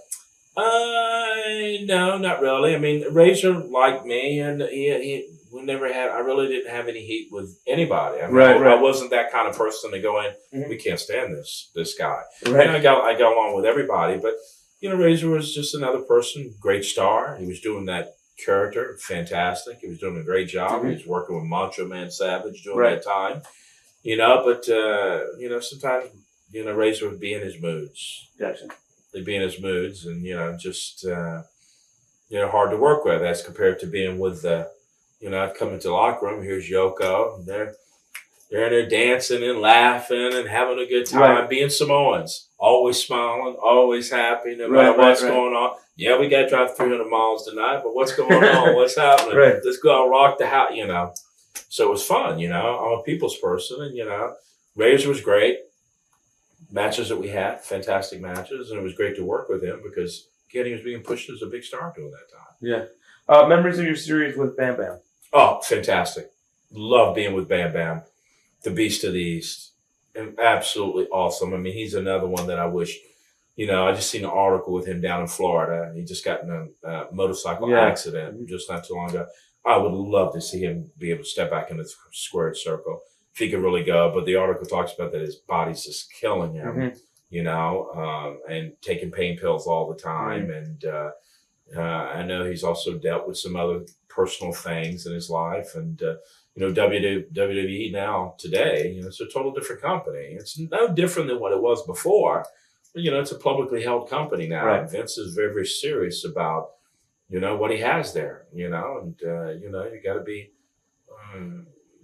right, because you're representing a company that has its shareholders. You're representing, again, what Vince McMahon owns, Right. So, I'd love to see him get back in the squared circle, but I know he's got to overcome his body and again, the injury that he just had. But, man, we had fantastic matches. What a great worker. Yeah. What a great worker. We had matches that we had. One match I remember in Madison Square Garden. It was just Bam Bam with his tattooed head. Okay. He was down on the floor, and we had a heated feud. I mean, it was a heated feud, and we would really go at each other in the ring. I jumped over through the second and third rope. I just went like a rocket, and went like a spear, right, and hit him outside. And when he went back, his head hit one of the guardrails. But when his head hit the guardrail, it hit down at the bottom. You know how they clip those guardrails and they hook them by a little peg? Okay. So they can't move? Yeah, I know you mean. Well, it was one of the end ones, and that peg was sticking up. His head hit it, and that thing actually went in his head, okay? And he pulled his head off of it. I mean, it actually went in, made a hole in his head. Wow. And he got back in the ring, okay? And here he's standing up in the ring, and I'm coming in behind him, but here's Bam Bam, and blood's just gushing out. And I'll never forget it, man. Here's Bam Bam, blood gushing out. Bam Bam, tough. Right. Didn't even phase him. Blood, and it just, you're looking at Bam Bam, this big guy with tattoos, and blood's coming down. Yeah. Madison Square Garden, big filled house. Right. I'll never forget the match that we had, it was just unbelievable match. And then, during the end, I start making my comeback, the big war dance, It was always exciting to wrestle at Madison Square Garden because that's the history of WWF. It was like their backyard, It was always their building. It has always been, and all the boys would always be standing at the curtain watching that match. Mr. Vince McMahon would always be there. So you always wanted to even work even harder. But I'll never forget, I'm doing this war dance, and Bam Bam jumps up in the air and spins up in the air and gives me like a savate kick to the back of my head. Boom! I go down to the mat. Right. The whole building, I mean, they're popping with me dancing. All of a sudden they go, whoa! Bam Bam stands up. Like he always would, blood down his face. He's looking at the crowd that way. Meantime, I pop right back up and I'm standing behind him, with my hair And all of a sudden I start dancing in place and the ring starts bouncing and he starts hearing a pop and he turns around, he sees me, he's like, you use. He wants to kill me. Right. So he runs at me and I duck a big old clothesline, hit the rope and then come back and just nail him with a tomahawk. And when he goes down, man, the place just went nuts. And then I started dancing and that's when it was all over for Bam Bigelow. Right. So I'll never forget that Madison Square Garden with Bam Bigelow, but it was like, we had those kind of matches everywhere. It was just perfect chemistry, great worker. It just meshed. It was such a great angle, and what Vince put together there, it was great. It was a moneymaker. Cool. You wrestled Luger at the King of the Ring. Did that match have anything to do with you guys being programmed later together? Wrestling at King of the Ring, meaning... I think it was in the tournament. We had the tournament. Yeah, it was a tournament. No, it wasn't planned out or anything. I think that's just how the cards fell at that time. I remember exactly the time when he was a narcissist and when I was involved with that. But it was more that how I got into the Lex Luger angle it was all Vince. I came to sit down and write with Vince, and Vince ran the whole story personally with me. And we're both Native American, Tatanka, and Lex Luger, the All-American, and riding up and down the road in the big red, white, and blue, bus and portraying what he was. And, here he is telling this story. You're both American. But, we're going to have one of the Americans here sell out, and we're automatically, this is great. Yeah, I can see Lex. He's going to sell out. He's always been a bad guy. WCW, the narcissist, cocky, arrogant. Of course it's him, You're going to be, Ted DiBiase is going to be involved. He's going to be getting stuff from Ted DiBiase. But he says at the very, very end, he said, Tatanka, it's going to be you, Tatanka, that's going to sell out. So I froze for a moment, and then he went over it again. As he went over it again, I was like, wow. And I just started clicking with me, and I started seeing it, and I was getting excited about it. And he said, what do you think? I says, great. And again, it gave me the opportunity to play the other side, and Lex and I had some of the greatest matches, you know, and some of Lex's greatest, because the heat was there. The issue was there, which is, again, as we talked tonight, that's something that's just back in that day.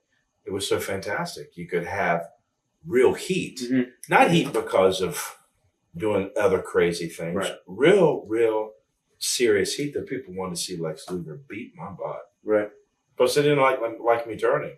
They didn't like me turning at all. So it was a good timing, and how it was set up. Everyone thought that it was Lex Luger. Again, I was told earlier that it was written up as one of the greatest heel turns. It was, because it was totally shocked everybody. No one expected. The fans are always good being able to feel on what was right. They didn't think that at all. So it was real shy. And I'll never forget it. Chicago United Center, SummerSlam, when I actually did it, it got silent.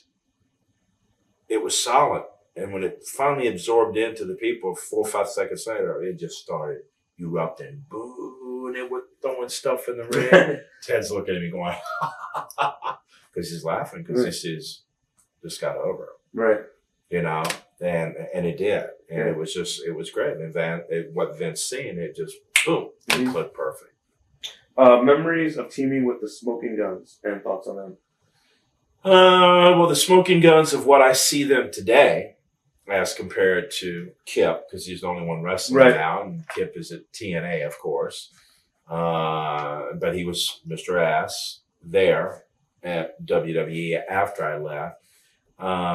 Kip definitely elevated his game. Definitely got way better wrestler. Was able to come out of that.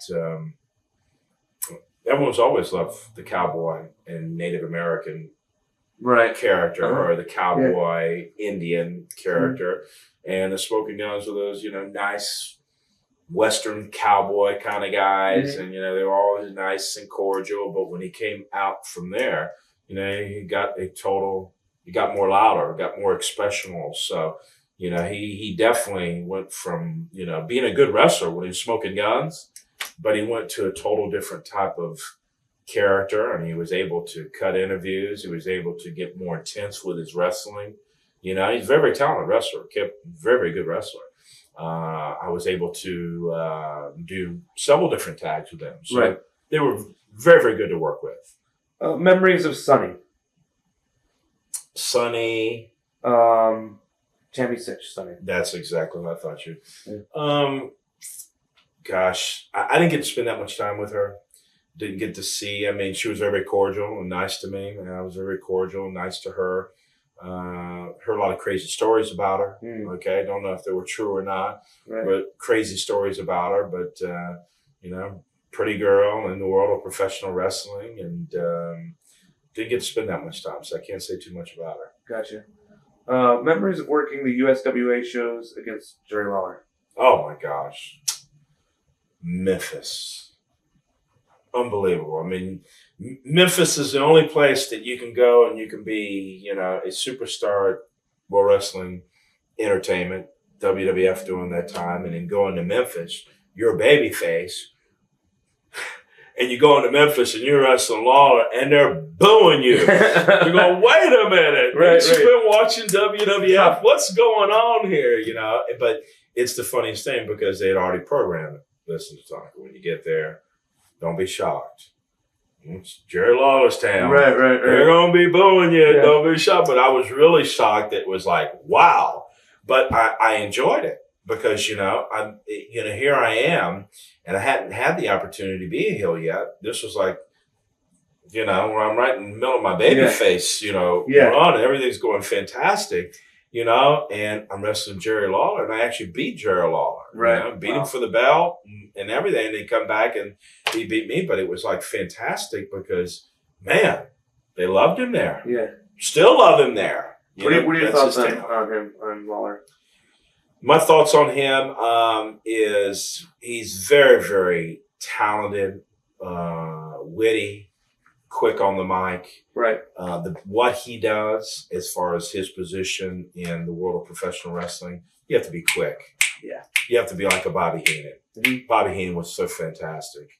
You know, just like Gorilla Monsoon. Yeah. These guys, they didn't have to like pull. It was so second nature for them to say something. Bobby Heenan was so quick to say something. It was just so funny. You know, it's just like, oh my, you just want to laugh. Yeah. You know, circle the wagons. It's Tatanka. Oh my God. You know, right. India, here comes that stinging. You know, it just the things that he would do. Same thing with Jerry Lawler. Mm-hmm. He was just very, very quick, very, very witty, could talk away, doesn't get scared about the camera. Right. And that's what you need in that position. So he's got the experience. He's got the talent, definitely. Memories of your series with Ludwig Borga. Ludwig Borga, World Wrestling Federation, WWE at the time wanted to, they were really looking to push him. He was a big star. But a lot of times, you know, you got big guys that come in from either playing football or being shoot fighters or being actors or whatever it may be, and they just don't make that switch, that change. And I know they wanted to do big things with him. He was part of defeating me. I was going to ask you, do you think that he should have been the one first defeating? I know what they were doing there. Anytime they're going to do anything, first of all, I'd already went 2 years undefeated. Right. I wasn't sitting there going, well, God, I'm going to be there for 5 years undefeated. You know, what I seen was this, just like anything. When we do things in the squared circle, the most perfect way to do things is not that you do things that it only benefits one person, right? That it benefits both people. Right. That's how we always thought when I was at WWF. And also ever since I've wrestled outside of the squared circle, battle circle of World Wrestling Entertainment, I've thought the same thing. What can we both do in the ring that makes us both excel? So, you know, I knew what they were doing there. They were wanting to push him. So here's a great way to push him. Let him beat Tatanka. Let him do a major screw job and defeat Tatanka by cheating. Right. Okay. Hitting him with a chair from behind, using other people, Fuji and Yokozuna, for distraction. Right. Hitting me with a chair and defeating me cocky and arrogant, you know. He's defeated. It's all over with. that was a great thing for him, and that's what they were planning. Great thing for him to elevate him, and then Yokozuna did the bonsai on my ribs, and I was out. I missed a big pay-per-view, which I was going to be main event part of Thanksgiving, which I think it was, if I remember right, Survivor Series. Survivor Series is which I was going to be part of, and Undertaker took my spot. So I was at home. Okay, right. Yeah. I was at home doing that time, which Lex and I think Steiner's were going to be our tag team partners. I can't remember the other side.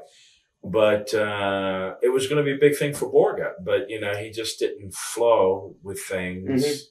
Sometimes it's just hard for people to make that switch from where they're going or just to get what they want. And finally, he just kind of faded off, which he had a great opportunity because with that, could have really went. We had some some few matches after that where I really came back for revenge. And, it was great, but people were fired up. But I think they was more fired up because they wanted to really see me whip his butt as compared to you got a babyface that the people are really with, but also on the same hand, a heel that they really can't stand. Right. Sometimes it's the one person that they're really behind instead of being with both. And the ultimate thing you want is you want both to be at that same level. Right. And I think that's where Borga just never got up to that level. Why were you replaced at the Survivor Series and taken out with your match at Yoko? You were replaced with Undertaker. Yeah, again, when I got the defeat, and hit with a chair and Borga pinned me, then Yokozuna came out and dragged me over the corner and did the bonsai. They turned me on my side and gave me 2 bonsais to my ribs. Right. I mean, it was just it was a part of the storyline then. Yes, I was out for a couple of months. Yeah. I was out for a couple of months, hurt. So it was at least about 2 months. Did you enjoy the time off? Of course, yes. Of course. Yeah. Fantastic. I'm sure the road must be. Yes, of course. When you're on the road, 300 days a year, you're busy for events, which is great. Yeah. 300 days a year, that means you're making money. That means they're using you. That's great. But it's not easy either. Right. You're on the road every day. It's just not only in the squared circle, but you're working out every day. You're taking rental-cars back. You're checking in and out of hotels, You're getting in on flights, people don't understand. You wake up in the morning, got to check out your hotel. Got to take your rental-car, check your rental-car in, get on a flight, then land somewhere, and all of a sudden get another rental-car. Go check in again. Go eat. Come back.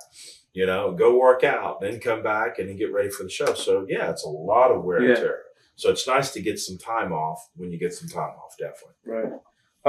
Thoughts on your series with Yokozuna? Another great start. Yokozuna comes from that bloodline. Samoans. They all could work. I mean, Barbarian. Yeah. Fatu. Sammy. Offensica. The Rock. Right. Yeah. All of them could work, they just could all work. And it's part of their heritage, it's in their bloodline. They're just all tough, they can take a beating in the ring and not even affect them, Haku, all of these guys, man, they're unbelievable. And Yokozuna was what a great superstar, 560 pounds. And the things they could do in the squared circle was unbelievable. He was like move like a cat at 560 pounds. It was so great with him because it was so realistic with him. Right. He was 560 pounds. To try to take him off his feet was not an easy task. Right. To lift him up, you're lifting up 560. There's no way to fake that. Right. He's 560 pounds. So it was great working with him because, man, the stage was already set. Oh, the great Yokozuna, the great champion. It was already set. When you went out, you got Fuji behind him, and you got the whole Yokozuna ritual before. I mean, everything, just like me at Tatanka. It was such a good clash, and we had great matches. Talking about Fuji, did Fuji ever rib you? Thank God he never ribbed me. Fuji was very, very nice. I had very minor ribs done to me very, very minor. One rib that was done to me was I had a lock put on my bag, just on the handle of my bag, which just made my bag heavier. Right. Okay. The other rib that I had done by the Steiners was, you know, a lot of times I'd be blow drying my hair in the locker room afterwards, and some guys, you know, just jump out of the shower, throw their clothes on, boom, gone, and they don't care. They're all fixed up. They don't care if they're walking out and, you know, shoes untied, whatever. They're just ready to get out of the building, you know. But, you know, me, I like to look presentable. Right. So I'd be blow drying my hair and all that. So they thought they'd get me. Okay, young boy coming in, pretty boy. So, you know, I went to go get my blow dryer one evening, you know, and this was on the international tour. And I pulled my blow dryer and I go, and there's no plug on the end. someone had cut the and, you know, and I knew, you know, the boys, what they do is they send someone in to see how you're going to react. What's up, Tatanka? Right. I go, nothing. Everything's okay. You sure? Yeah, everything's fine. I put my blow dryer away. Everything's fine. I go, what's going on? I don't know. Someone messed with my blow dryer. It's all right. It's okay. Right. Cool. You know, but Chief, you know, being my mentor, being my wingman, he found out about it. Right. Yeah, Chief, what are you doing this to Tatanka for? And he found out who it was. Like, what are you doing this to him for? Right, you know? Right. So Chief kind of like stood up for me, you know. Oh, that's cool. Yeah, so it was pretty cool. But no, I never really got ribbed. Thank God I did. And I never did ribs on anybody else. I was going to ask you if you have any other rib stories that you know happening to other people. Oh, gosh. I mean, probably the biggest thing that, you know, the biggest thing that you'd hear people be really scared about, okay, is being on a plane and people falling asleep. And one of the biggest stories I used to hear about was, better watch out, people shave your eyebrows. Huh? What? So, you know, actually, you know, you get on a plane and go to sleep, and all of a sudden you hear someone. I mean, it was the most amazing thing, because guys would be getting the nap in, falling asleep, plane would take off, and someone would have one of those little small electric razors and just turn it on the plane.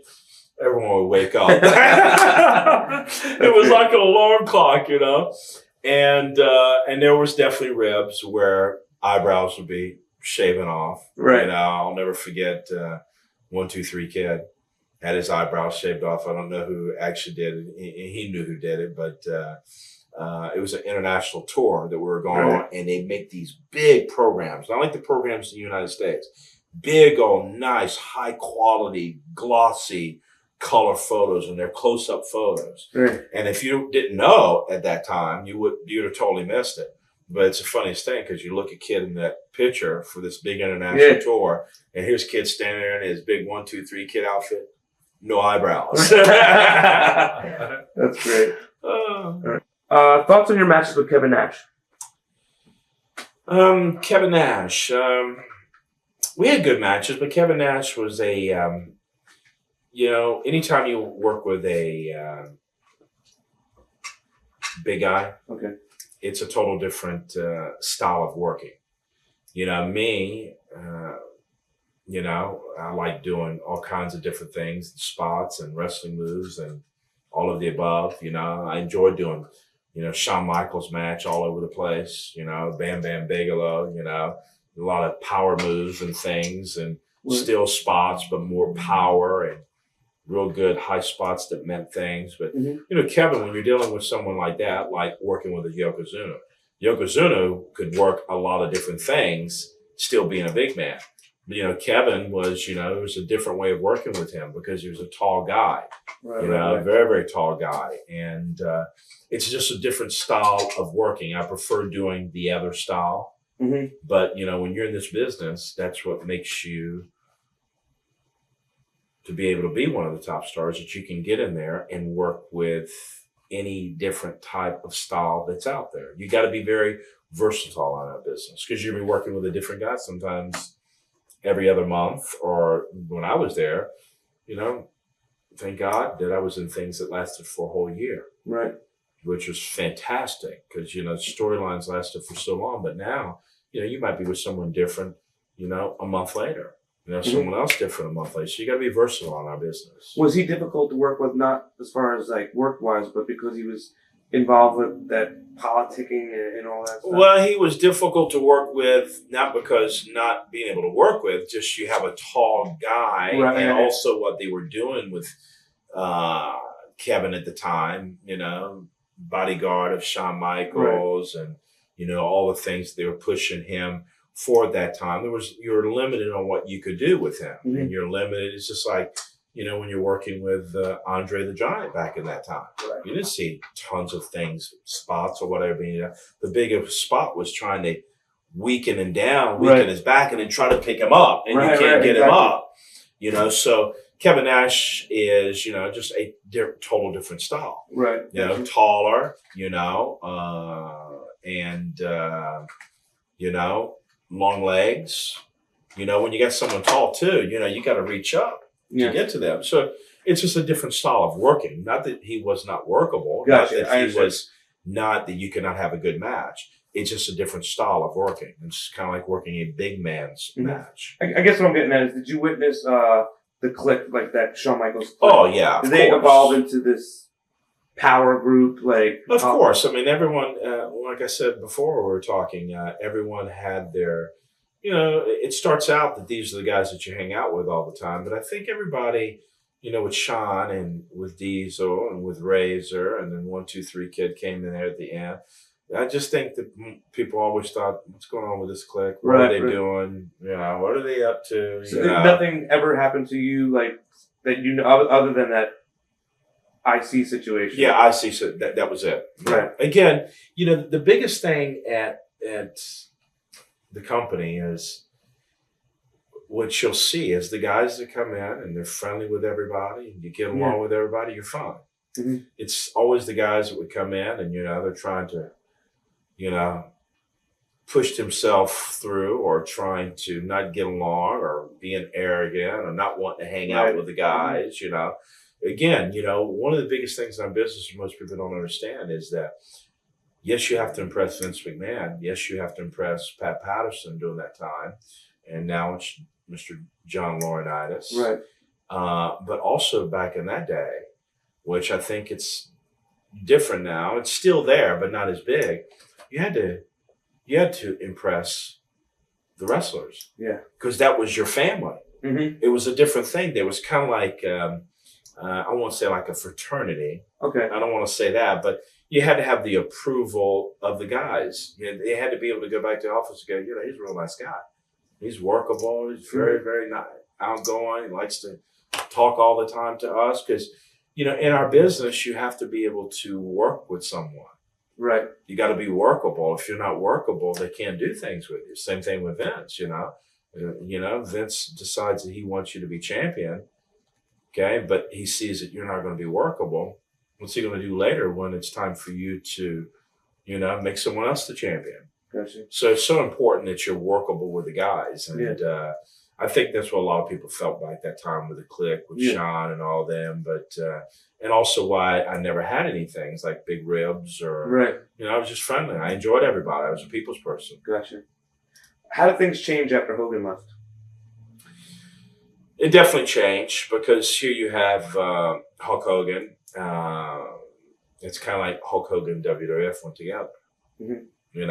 Right. It's kind of like, Hulk Hogan not with WWF anymore because every time you turn your TV on WWF, say your prayers, the whole 9 yards. You're always seeing the gold and the red always on TV. You're always seeing Hulk Hogan, all the time, the yellow, the red, the yellow, the red, the yellow, the red, all the time. So all of a sudden for him not to be there, it's a big thing. Yeah. It's a big thing. And during that time too, what you're probably thinking of also is when everyone started going to WCW. Right. And that was more of the big impact when, the Hulk Hogans and, the Razor Ramones and all of these guys and Macho Man Savage, all of a sudden there've been these WWF guys for so long and all of a sudden, boom, they were the company that not that you were ever competing against, but you were competing, but Vince has always been number one. He was always leading the pack and never really concerned about them. But all of a sudden you got Hulk Hogan that's been, brand WWF the whole time. And same thing with Monster. Now they're WCW. So yes, it was a big, people did look at that and, during that time was like, wow. It definitely affected guys not only in the locker room, but I think corporately too. Right. Without a shadow of a doubt. Did you like being a heel or a babyface better? Babyface. Definitely, because, my character can be played either way, because, Native Americans they have no fear. And what I mean by that is it's honor for a native to go into battle. It's honor for a native if he goes into battle and he's killed on the battlefield. They believe that there's definitely an afterlife. They believe there's a great spirit that's waiting. So, there always been that warrior type. So it's okay to be, like Last of the Mohicans, where Wes Studi played that real bad native, I don't know if you know that part, but I know Wes Studi, where he played that real mean Native American. And he also played it on Dances with Wolves too. Right, okay. But I think as far as the character and the Native American and what people know, as far as it's always better as a babyface because it represents the American culture. Right. It represents the last American frontier. It represents, something that's good, something that's got honor, something that's got tradition, something that respects life, something that respects family, marriage, because that's really how natives are. So if you have to look at it and you want to keep things real, the best way to keep it real is you be a babyface, because that's more into the real lines of what Native American live their lives every day. When you turned heel, did you have to change your style and psychology a lot? No, not at all, because by being a babyface all these years and then finally learning the business and understanding the business and being schooled by some of the best in the business, now I automatically knew by being that baby face every night and having that Bam Bigelow behind me in the rear chin, knowing what he was doing compared to what I was doing at that time. It was just so easy for me. It was so natural because I knew what he was doing when I was in a match. I knew what I expected of a Bam Bigelow, and he knew what to expect of me. So all I did is just reverse the roles. Gotcha. I just reversed the roles. It wasn't like, I just reversed it. And one thing that Ted DiBiase taught me, he said, let me tell you something. When you get that baby face down and you initially first hurt him and you make that first stunner, you get on him and really make sure that he's out. Because that's what Ted would do. As soon as he would kind of like a shark. And Ted DiBiase, he'd get that first cut on you. He would get on you and stay on you till he really had you broken down. Right. That's something he taught me. As soon as you get that first thing on that baby face, you stay on top of him until you got him out. So that's what he taught me. But that's the only other addition that I added into the psychology aspect of things. But everything else, I knew where I should be. I knew doing the finish that I should be feeding, ready to go, boom, boom, boom. I knew exactly where I should be and where I should be in the ring. So I just reversed the roles. That's all. Gotcha. A lot of people that we've talked to have said that Lex Luger was hard to work with. Did you find that Lex was hard to work with? No, not myself at all. A lot of people did say that, but not myself, because it was, again, Vince, when he thought what he decided to do there, and when we made the turn, it was so good that the turn, the angle was so good that it set the stage for just instant success. Right. And all he had to do was go out and do what he was doing before. But now when he did it, I mean, the people were so with him, and it was so, when you got a whole building going nuts over you, or they're booing you, it is so much easier to flow and have a great match as compared to the angle's not that good. When the stage is there, all you got to do is just perform perform. That's all you got to do. And then the stage was set with Lex and I, and it was just great. And when he had great matches, I had great matches with him during that time. Great matches. Matches that I really enjoyed. Had a good time. Thoughts on Bob Holly? Bob Holly's done fantastic. I'm very, very happy for him because Bob Holly's went from being, back in the day, what was it? Sparkplug Holly. And he went from there, and he's been around, and he's stuck around, and he got involved with training, in the school, and he's stayed and kept himself in shape and stayed on top of his game, and he's been there the whole time. I'm very, very happy for him. He's doing great. And now, he's always highlighted on their TV. He's looking fantastic, nice and strong in the ring, very, very good at what he does. Looks very, very clean what he does. So I'm happy for him. Thoughts? I'm sorry. No, I think he's improved. He's made great improvement. Thoughts on Sid and teaming with Sid? Well, never had anything against Sid at all. He came from an area, of course, Memphis area again, wrestling big in that area. I just know that WWF wanted to do some big things with him. And it just seemed like, not because of WWF, it just seemed like that he didn't line up to what they wanted to do with him, and could have been, way bigger of a star than what he was. They really wanted to do some big things with him, what I understood, but just seems like he never lined up with what WWF wanted. And I know softball was something that was big in his life too. And there's nothing wrong with having some other kind of interest, but when you're wrestling for WWF or WWE, it's not a part-time gig. It's you're wrestling for a major corporation, TV going all over the world. You're the number one Mac Daddy corporation in wrestling in the world. Right. So what am I going to do? Well, Vince, I'm wrestling for you, but I think I'd like to go out and wrestle a few independent shows. No. Right. All your concentration is going to be at WWF. You're one of the biggest, or WWE, you're one of the biggest places in the world. And I know he had other interests with softball, and he was always wanting to play softball all the time, and I could never figure that out. Right, it's weird. What's going on with you guys? You want to go away and disappear? And there was even a time there that I understood that they were wanting to, put the yellow and red kind of on him. Right. They were kind of wanting, remember when he was doing stuff with Hogan? They kind of like wanted to make him step into that spot there. I mean, Sid looked great, tall, muscular, had that look, but just it never clicked what they wanted to do. I mean, I know they wanted to do bigger things with him. Right.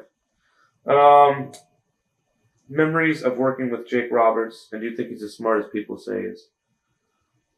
I've been with Jake. When I came to WWF, unfortunately, I knew a lot of things that he was involved with then, which is not good for him, of course, personally. And I still wish the best for Jake. I never wish bad for anybody. As far as having a mind for the business, yes, he has a great mind for the business. I'll never forget, man, he'd go through the curtain and he'd be in the ring, and all he would have to do is just act like he's going to get the DDT on someone, and the whole building would be going DDT. I mean, the whole building. Right. I mean, God, he just had the whole building behind him, and he just played his character and what he did so great in the ring, and his interviews were so, different type of interview. He was just, he had a way of doing his interview, of expressing his interview different than anybody else. As far as a mind for the business, he had a great mind for the business, psychology. Right. It's just a shame that he's had personal things that he's had to deal with that's not allowed that talent to be able to be used to the greatest of his ability. Why did you wind up leaving the WWE at that time? Well, at that time, there were several different things going on. Number one, at that time, I was just coming out of the Lex Luger angle, and it was very, very hot, but we never got to take it to a pay-per-view. because Lex Luger was going back to WCW. Right. They knew that. And, last thing you want to do is you're going to send a guy off to WCW. It makes all the sense in the world. And you're going to let him beat someone on major TV, very strong finish, make him even stronger as he takes off and leaves your company. So I can understand that. So we finished that off on a Monday Night Raw, and then Lex is leaving. So I was kind of like left in limbo where to go next for the first time in my career. Right. After 5 straight angles, 5 straight years of running, for the first time, where am I going? Also, reason why where am I going? A lot of the guys had already started going to WCW. Right. There was also that in the air, what's going on here? So, with WCW, so I think that the focus a little bit was not as sharp as what it normally was, because what was going on with WCW, Hogan and Macho Man, and guys like that, it was a big impact, these are, again, logo WWF guys, now they're at WCW.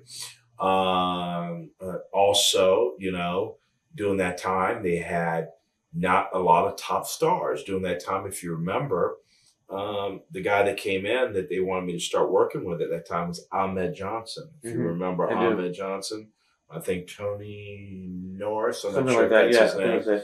So I was working with him, and Jeff Jarrett had tried to work with him before, and it just wasn't meshing. And he was really rough and kind of hurting guys, not deliberately, but just, not doing things, properly. So, it was just not, for the first time, things were not just flowing properly, trying to work with him. So they needed help with other guys. And also during that time, things in my personal life that I needed to get straight with my family life. Okay. Things that I needed to work on personally with my wife, which I'm glad that I did. Right. So the timing at that time was a timing that was obviously a time for Tatanka to get away from WWF, and for WWF to, there wasn't doing anything with the Tatanka character at that time, and didn't know the next step, as they advised me. And it was good because I needed to go home. I'd been on the road for 5 years. I needed to spend time with my wife. Right. It's not an easy business that we do. Why? You're gone 300 days a year. Yep. You have to think about that. The person that you share your life with sees you 60 days a year. And they don't see you 60 days straight. They see you 1 to 2, da-da-da-da-da-da. So it's not easy. And so you got to be very, very strong. So it was good for me to get back with my wife, spend time with my wife. Thank God I'd been very, very smart with money, put money away, had bought a nice home because of my success at WWF. And a lot of other things I paid off. So I was able just to focus on for 2 years straight. Just not even thinking about wrestling, not thinking about doing anything. WCW called me. During that time, I was still on contract. But Eric Bischoff himself, I spoke to him. But I said, listen, I'm still on contract. He says, well, please call me as soon as you get off contract. And he says, I'd like to bring you right down to a Nitro. Because he had already plans. That's when they were. It was the wars. Yeah, that's when they were bringing everybody. So, but what was so great was I was able to take 2 years off and not even think about even having to earn any money or do anything, and spend time with my wife, start a family. Now I've got a beautiful daughter, 9 years old, another beautiful daughter, 3 years old. My 9-year-old is graduating with every year, graduating with honors from a private Christian school, which is a nationally accredited school. So let's say easy schooling. And then my 3-year-old daughter now is going to the same school. Right. And now I've got a 20-month-old son, little Tatanka Jr., little Tatanka Buffalo running around the house. And he's a bull himself. So I've been able to focus on some of the things that are very, very precious, which is family. Right. To have 3 beautiful children and a wife. And, thank God, because if I wouldn't have got away at that time, and WWF not being able to do anything with me at that time, So basically you were at the end of your contract, you had 2 more years in your deal, and they didn't have anything for you anyway, so. Correct. And then also, there was things that all of us, you heard me talk earlier too, there are things I needed to straighten up in my life. Not that I was a big troublemaker or any of those kind of things, but things that I needed to straighten up in my life. So when I got back with my wife at home and being able to spend 2 years, we were able to focus on just us, okay, and focus on not only spending time together because not seeing each other for so long, but hey, let's start a family. Yeah. Hey, let's get our faith strong in God. Right. Okay. Because that was something I was brought up on when I was 18 years old, 17, 16. I come from Virginia, Bible Belt, all in that area. Mm-hmm. Going to church was like going to school. Right. So my family used to take me to Liberty Baptist. That's where we used to go all the time. And it's something I got away from. So it's something I said, hey, we need to get back to this.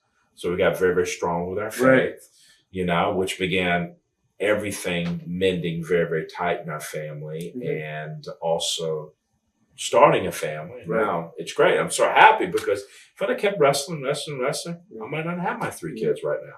Because you know what guys always do, just like women in the world. Well, I got my career going as soon as I get finished here. But we're wrestling, sometimes it's 10, 15, 20 years later. And, by the time it's 20 years later, it's too late for you to have a kid. Because when, you don't want to wait till you're 50 years old to have a kid. Because when they're 18 years old, you're 65. Right. It's weird. Yeah, you want to have them younger so you can enjoy and you can play and do the kind of things that you want to do with your kids. So it was timing. Everything's timing, and it was timing for me. And it's great where I'm at now in my life. Maybe the next question that you're going to bring up. Yeah, I was going to ask you about you just signed something with WWE. Yeah, it's fantastic because August 1st, I was there of this year, 2005, of course. They called me up, and they were doing a Eugene Invitational. Right. With Kurt Angle involved. And they told me, well, you're going to be doing something with Eugene and Kurt Angle. As soon as I heard Eugene and Kurt Angle, I was like, well, that's fantastic. Right. And it's going to be at the Mohegan Sun Casino. I went, well, that's fantastic, because I was very knowledgeable about the Mohegan tribe, one of the top tribes. I was like, well, this is great, because after all these years, they're going to bring me back, Native American Casino. Perfect stage for me. Right. And I'm going to be involved with Eugene and Kurt Angle. What else do you want? And something that at that time, they're highlighting on TV. I said, sure, great. And it says, listen, we want Tatanka.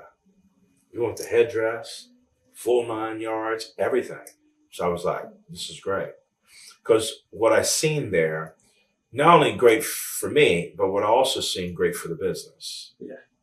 Because what I seen is, I noticed that a couple other guys that came back, and then after I came, other guys that came. So I was like, this is good. Because I seen Shawn Michaels have been back there. And it was good because they're meshing in guys with the younger talent to bring back what was so strong in the 90s and even in the 80s. Yeah. All the storylines, all the characters. So I loved to see what was going on. So I was more excited not only just for myself, but also what they were doing as far as a corporation. Right. Do you regret not going to WCW at all? No, not at all, because, I could sit here and go, well, I could have went to WCW. Right. I could have signed this big contract, could have made all this money, da-da-da. But would I have started a family? Right. When those kids look at me and they go, in the middle of the night, Dad, Dad, I need my Milky or I need my bottle, yeah, you might have to get up at 3 o'clock in the morning, but it is so precious, right? To have your own children. And then, and not only that, it's a blessing because not everyone can have children. Unfortunately, not everyone can have children. Sometimes people have health problems and they can't have children. And sometimes people let their careers get the best of them and they don't want to have children. They see it as a hindrance. But man, one of the greatest blessings, because when they look at you and go, Daddy, I love you. Oh man, you could be having a rough day. But when they say that, it's just like, what rough day? Right. Something special about your child, saying that to you. So if I'd have went to WCW, that might be missed. And what I'm so happy about is after doing the Eugene Invitational, after a Raw magazine storyline where they put me in the October issue, and I was right in the front of the magazine, and they did a great write-up on me. I was so impressed on what they said about me. I've been talking to the office, and now I've officially signed a contract, the office has, and I'm going back. And right now, this interview is going to be an interview right before me going back to War Wrestling Entertainment. So this is fantastic. And the reason I'm so happy that I didn't go to WCW is because I'm only been WWF, WWE. Yeah. Vince knows that too. Right. You know, and I could see, and I look back at the days when Hogan went to WCW and Macho Man went there. I could see it bothered Vince. Mm-hmm. You know, because, you know, they'd always been WWF, Yeah. WWF. I mean, like I said earlier, you turn on the TV, Hulk Hogan. You turn on the TV, Macho Man. Right. You didn't see WCW. They were always WWF forever. So it's so odd to see them there. Yeah. But, you know, also people make decisions, which nothing against them. They make business decisions. Right. So you can't be against them for those things. Was there any ever talk of you going to ECW? I had ECW contact me at one time, and they tried to contact me again. But that's when I had got back on the road on independence. Yeah. And ECW was a total different style of wrestling. It's exactly what it was called, Extreme Championship Wrestling. Right. Very intense. They had Bam Bam there. Right. I'd love to but I was already on the road then, doing bookings myself, doing all my own personal bookings right through my office at my home. I was booking myself as much as 21 days a month. I was doing fantastic. I was making 6 digits on the independent circuit. Seriously, not pumping it up. I mean, a lot of the guys know this because they see me on the road all the time. They go, man, you're doing unbelievable. What are you doing? How are you doing? I go, I'm just treating it like a business. Right. And plus, coming off of TV from WWF, the TV goes worldwide. Yeah. WWE, I mean, my God, no matter where you go, they know who you are. Right. So it's tremendous. It really helped. But, you know, I didn't need to go to ECW. Right. I mean, I was doing so well. Yeah. I didn't need to go. And I was calling my own shots and just having a great time. I actually booked a couple tours over to Saudi Arabia, which went fantastic. Mm-hmm. You know, I actually took my whole tour over, you know, I don't know, about 4 or 5 years ago. And it's when I took Yokozuna over and Kevin Sullivan and, you know, and Barbarian and everyone stayed in 5-star resort. I mean, beautiful place, all food paid for. Wow. They had all their money half up front for me, paid before when we're getting on the plane to come back home, had the rest of their money, not one of those nightmares. Don't get paid. I mean, I treated it like a business. I had contracts in place with, you know, Saudi Arabian and with, not with the princes, but the people that were representing the sheikhs. I mean, not princes, but representing the sheikhs. So, you know, I was doing very, very well. Not only running a couple shows, but more important, being Tatanka, being out on the road. So I didn't need to go anywhere. You didn't have a problem using the Tatanka gimmick at all? Well, that's a fantastic thing because when I first left WWF actually booked me independent shows, and I used my name and everything.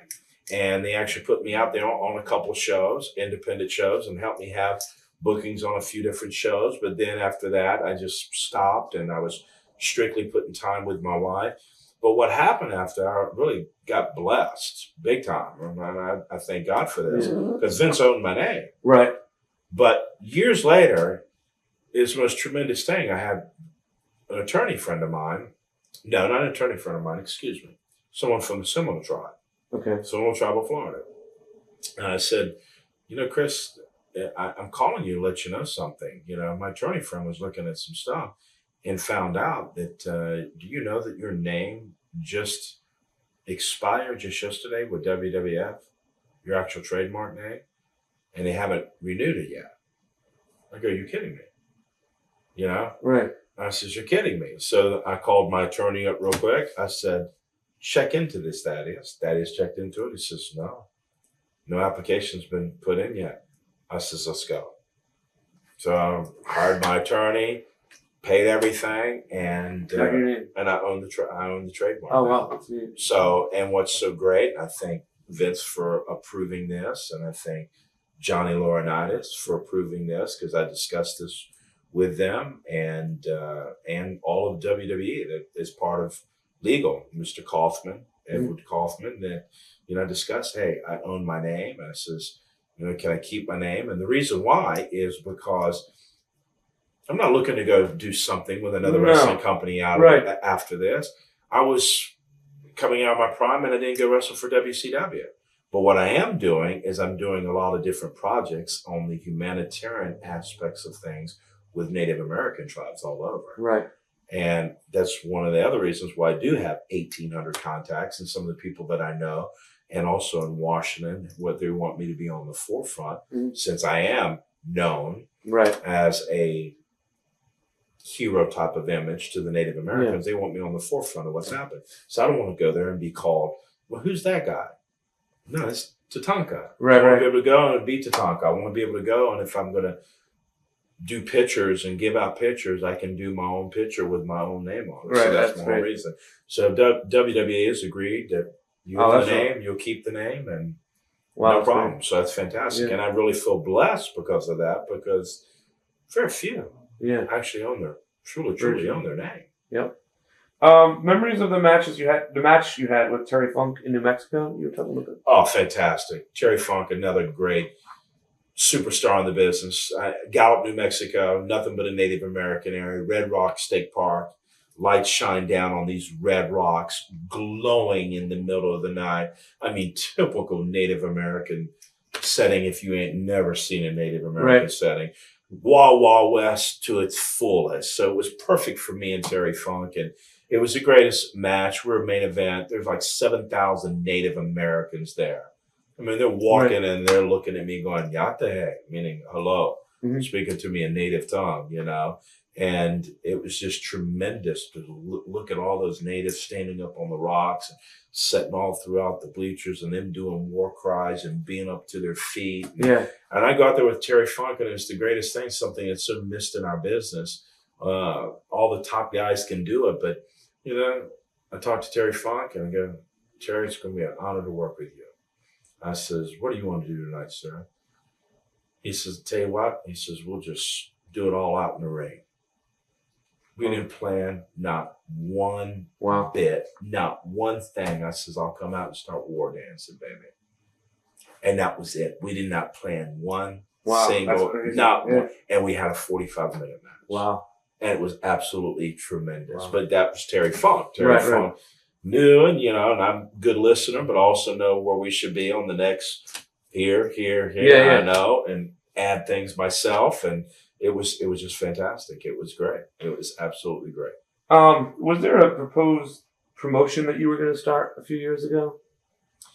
There were people that wanted me to get involved as far as a promotion. And are you speaking of things with the Seminoles? There's something in something out of Philadelphia, maybe.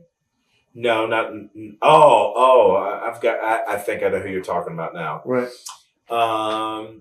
There was a couple different things that was going on, not per se me, but they wanted me involved. One thing, the Seminoles. Okay. The Seminoles were actually doing a show, and they were doing it on a lot of native reservations, and they went over and did a big live,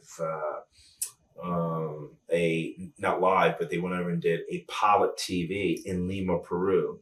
They spent big money, had a big crowd, took big stars over, and they were really planning on making a serious run. But then what happened was, not that they didn't want to do it, but then what happened is another aspect of their business just boomed, which was import-export. And they just took the focus off of it and just dropped the ball. Then also in Philadelphia, another guy that's ran a lot of shows, he wanted to do something, and he actually had a personal friend of his that was actually being there. He wasn't actually going to do all the funding of it, but he was going to be there for a lot of different things, for marketing and all those kind of things. But, you know, the gentleman that I was speaking to that wanted me involved as being one of their top stars, being their top star, you know, he would run shows in the Philadelphia area, but, you know, he would have either business things that maybe he wouldn't have a license in place. He was always having something that was confronting him all the time that he was dealing with, so he never got to kick that off. So there were talks of a couple of different things that people wanted me involved directly on, but never took off. Gotcha. Do you think the WWE today places too much of an emphasis on size and look rather than ability? Well, you definitely got to look at the guys today. I mean, the guys are looking fabulous. Some of these guys are in phenomenal shape. And look and appearance does have a lot to do with our business, but on the same hand, after that bell rings, after it goes ding ding, and that look and appearance, everybody's seen it. You got to be able, for the long haul, you got to be able to work. Yeah. You got to be able to work. And if you can't work, eventually it shows itself. The muscles and being ripped up and all of those things, they're great. And you got to look good in our business, just like anything. Any business of our nature where it's physical, you got to look good. Yeah. But again, you got to be able to perform too. Right. And I think that's what's missing with some of the talent now is, the performance. And more important, anybody can do a wrestling move. Right. Anybody can pick someone up and slam, but it's how you slam someone. It's when you slam someone. It's how you get to that slam, and also making that slam mean something. Right. That's the difference. Yeah. Where a lot of the guys today, a slam's a slam. Right. No. It's knowing when to do it, how to do it with your expressions and everything, and making it mean something that when you do it, it really means something. Gotcha. So that's what's missing. And that's the reason I'm so excited about who's in the office. You got Johnny Laurinaitis. You got $1 Million Man Ted DiBiase. You got Ricky the Dragon Steamboat. You got Arn Anderson. You got guys like this in the back of the locker room. And then you got some of the, I won't say old school guys, but I like old school. Okay, not old guys, right, but old school, like the Shawn Michaels. Okay, and the guys that even Triple H. Right, Triple H comes from our era, old school. You can go out there and work and have a match and tell a story. Right. So it's nice to see some of the guys coming back, so we can mix that in with today's wrestling business. Have you ever refused to do a job, and why? No, never refused. Number one, it's part of our contract, okay? And number two, there's always a proper way of doing everything. Right. If you think of something and you take your time and thinking it, first of all, unless someone's just coming out to squash you and kill you, unless you're trying to make that person look like a Superman, and if that's the case, then everybody is having to do that with that person because they're pushing them to look like a phenomenal Superman, kind of like the Goldberg. Right. Okay. Yeah. Minute and a half, no matter who, he just went through and cleaned up, no matter who it was, But when you're working with someone, if you've got to lose a match, there's always a proper way of doing it that you make it competitive. And boy, they're the better man. They catch you, and you can do it in a way that not only does it not hurt you, but you can do it in a way that elevates both of you. Right. Do you have any regrets at all?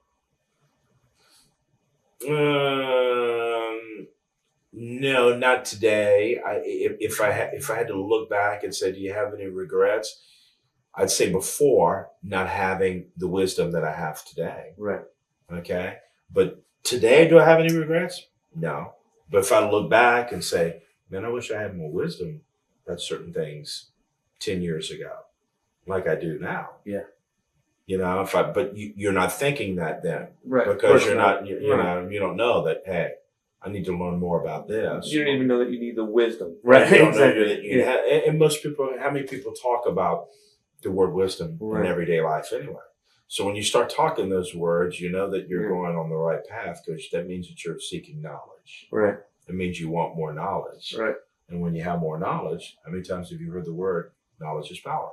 Mm-hmm. Because when you got knowledge and it's in here and in your heart, and more important in here, it becomes power. Right. Did you have any favorite opponents or any least favorite opponents? Well, again, I was just so thankful in my career WWF, but WWE, because again, got it started out with Rick the Model Martel, then it went right to Bam Bam, then went to Yokozuna. Probably the only person I really wasn't crazy about working with, but I still had a blast working because I would work around things. Yeah. I would, Borga. Then I went to IRS and then I went to Lex. I mean, there was nobody there that non-favorable, and all those angles lasted for a full year. Right. I stayed with that person for a full year. So it was fantastic. There was really no one that I didn't like working with. And it was so great at WWF, WWE, because there were so many stars. There's really not guys that you're going to step in the ring during that time that was just terrible. Pretty much everybody was very, very good wrestlers when I was there in the 90s. Are you surprised by guys like Terry Funk and Flair are still around to this day?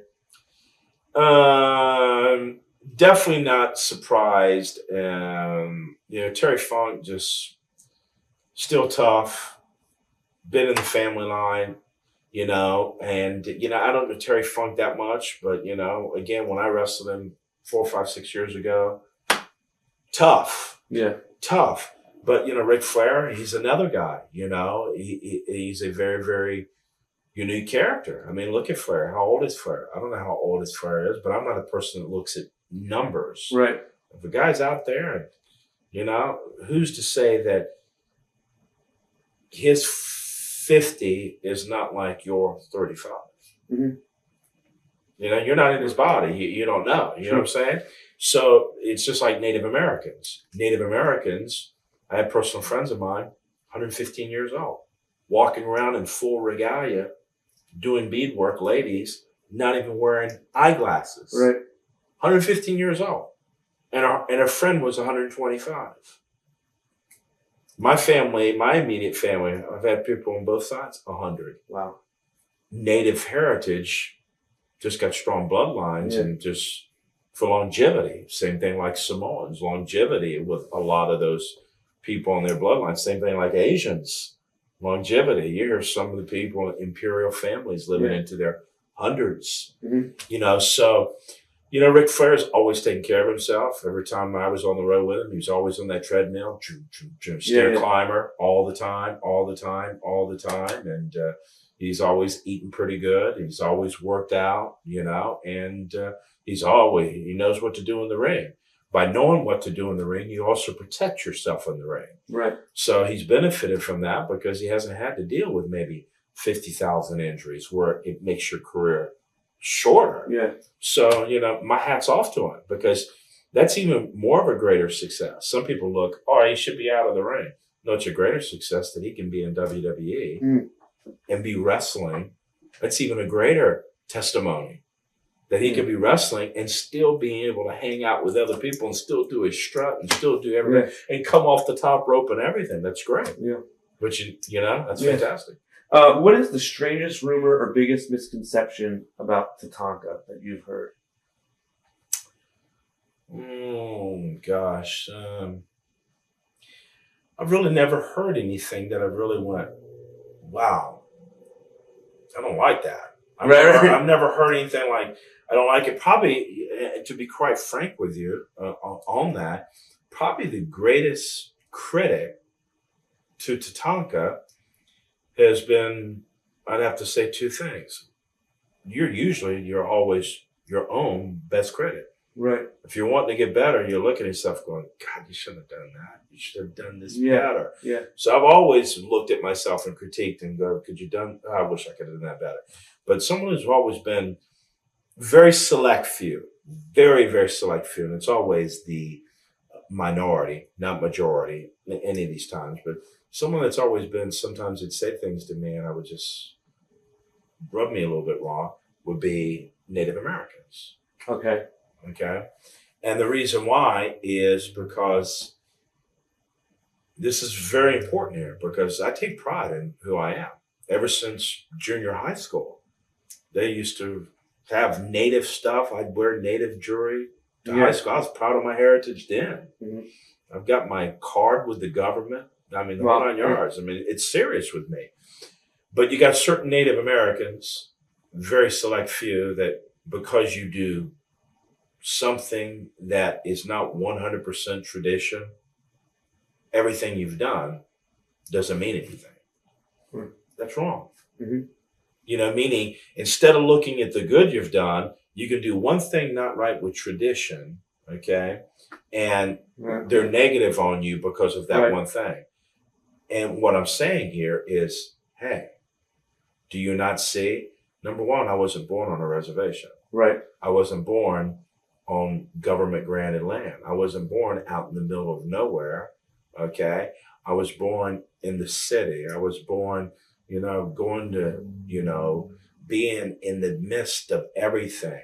But more important than that, okay, meaning I wasn't born up living tradition every day as a Native American, being out in the middle of the plains and things like that. I was born where God placed me.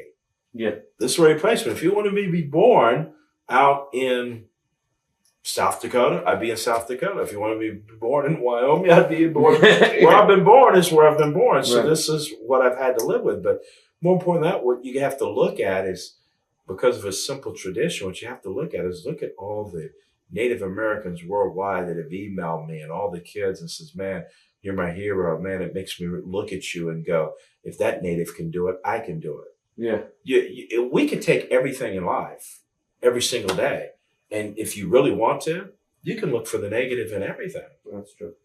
It's how you perceive it. Mm-hmm. What kind of person, what's in your heart? Are you want to be a negative person and tear down things? Or are you a person that, let me look for the positive? Right. Let me look how I can build things up. How can I help? Instead of, how can I tear things down? So again, I've had some natives that I just want to go, Right. where are you at? Yeah. Let me sit down and talk to you. Right, I got you. Can't you see? I mean, you're so caught with tradition. Tradition, yeah, it honors who we are as a people. But when it gets down to the nitty gritty, that tradition is not half as powerful as being on TV as a Native American, representing people and showing kids that are in somewhere where they're starving. Yeah. Don't have any schooling, don't have any medicine, but they have hope because they see Native American Tatanka from the Lumbee tribe. He's on TV. Yeah. If he can do it, I can do it. Right. So that's the message that I want to portray. That's what's in my heart. Mm-hmm. Not look at me, look at Tatanka. If I can do it, you can do it. Yep. That's the story. Is there any, now you're going back to WWE, is there anybody that you're looking forward to working that you've never worked before? Well, it's a total different locker room, of course, as you know. Right. There's a lot of new guys, so I'm going to be working with a lot of different new guys, and I'm ready to work with anybody. I would love to work with Kurt Angle. Okay. Got the most respect for him. I mean, again, an Olympic gold medalist. He's very, very intense. I like being intense. I definitely want to get in the ring with Shawn Michaels, without a shadow of a doubt, and just go all out. Yeah. I want all out with him, and, I mean, there's so many guys there. I mean, everybody's so different faces. So you're going to be working with a lot of new guys, and I invite it all. But what I'm looking for is, to do the same thing I did before, to get in there with no matter who it is and just work an awesome program, tell a story, bring the wrestling back of what not only the company is doing right now, but what people have been doing. They've been watching all the 90s stuff. They're so excited about the guys coming back. They're so excited about the legends and all of the things that's going on, but really kick it in and crank it and be an asset to the company. Yeah. That's what I want to be. Is there, two more questions. The first one is, are you surprised on the lack of kayfabe today in wrestling? Oh, definitely. It's a totally different business, but things evolve, and it doesn't happen like one night where everybody says, okay, we're going to stop kayfabing. Our business has evolved, and all the things that you see today is things from years ago, bit by bit, that were changed, or bit by bit that were forgotten, or bit by bit that were not honored, or bit by bit that were not respected. And now it's showing itself in a major way today. Mm-hmm. Things change. Our business changed. It evolved. It went to a total different animal, and a total different, as you heard from people from the personal appearance today, a different arena of people too that were entertaining. Yeah. Wrestling before used to be the wrestling fan, but Vince took this thing to even a greater worldwide acceptance that now, God, wrestling's everywhere. You walk into a gas station, there's wrestling t-shirts in a gas station. Yeah, right. Before you'd have to go to a Kmart or a Walmart or somewhere. Now it's everywhere. Mm-hmm. And it's a total different animal, but also there are things that have been forgotten and lost along the way that this is where we're at today. And yeah, it's not It's not how it used to be. You know, there was a mystique about wrestling before, which is missing. Everyone said, oh, yeah, this is show business. But you know, the funniest thing I used to watch in the 90s, to even late 90s, you know, not even that long ago. That's what's so surprising. You know, it's not like some of these guys who wrestled in the 70s or 80s. And Right. You're talking about 25 years ago. I'm talking about mid to late 90s, okay? Yeah. I can't tell you how many times I'd step in the squared circle, and even though people would say show business and say the words, you know, well, is it fake or whatever, I can't tell you that when that bell would ring and you'd get in there with a Bam Bigelow or whoever maybe Rick DeMont, I can't tell you how many times you watch people get to the edge of their seat. And all those things that they're watching a real match. They're watching two people really go at it.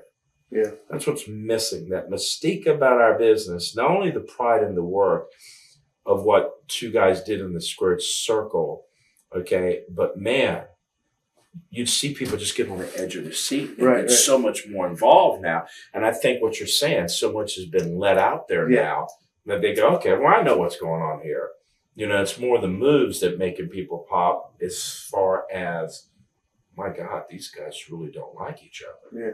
Oh my God, what's going on here? Mm-hmm. Oh my God, you know, what's going to happen here? Yeah. You know, that mystique, and it's always great. You know, it's great because, again, not only are you making it better for the business and protecting the business, but guess what? You're making it better for the fan. Yep. They enjoy it so much. Yeah, it's true. It's a total different animal. Two-parter. Do you have any advice for any wrestlers coming up? And do you have any messages for your fans that are watching the DVD? Number one, as far as guys coming up, you know, learn the business. You know, that's what's happening here with wrestling is don't have a lot of schools that are training guys. And unfortunately, you got a lot of schools out here that they just see it as a business. They don't see it as a trade. They don't see it as the art of professional wrestling. They don't have the respect and the honor of what all the greats and what this business was built on. And they're just seeing, let me take someone's money, let me show them a few moves, and let me certify you as a professional wrestler. You know, or worse than that, you got guys learning how to wrestle in a backyard. Or worse than that, you got guys that don't even go to school. Right. And they think you can just get in our business. You got to be kidding me. You know, I mean, come on. I mean, not only do you go out there and you perform in one of the greatest businesses of the world and you're seen all over the world on live TV, but, you know, you're going out there and you're working with someone and they're putting their trust in your hands. Yeah. And our business, you can hurt someone very easily. You can kill someone. You can paralyze someone. And for people not to take that serious makes me realize, what's wrong with you? Right. You know, you have to take your time and you have to learn the trade. So what I say is get a good school, a good noted school. Just not someone that's wanting to take your money. A good school that's going to teach you about wrestling, going to teach you about chain wrestling, going to teach you about reversals, going to teach you just not high spots. Right. Teach you the foundation of professional wrestling. And then add some of those big moves that fans do want to see and that we all like to have our one or two big moves. Right. Okay. But teach you about the art of professional wrestling and then teach you what's even more important than that. When they're teaching you psychology about the business. Right. Just don't teach you about moves because moves don't mean anything if you don't know when to do them or how to do them or even if you should do them. Or how is the crowd responding? What should be done right now? Do I even need that right now? Right. You know? So psychology is so important. And then, you know, the greatest thing is what I tell the young kids, two other things. You know, don't forget that no matter who you are, no matter how great you look, that there'll always be someone else who will come to replace you. Always be humble.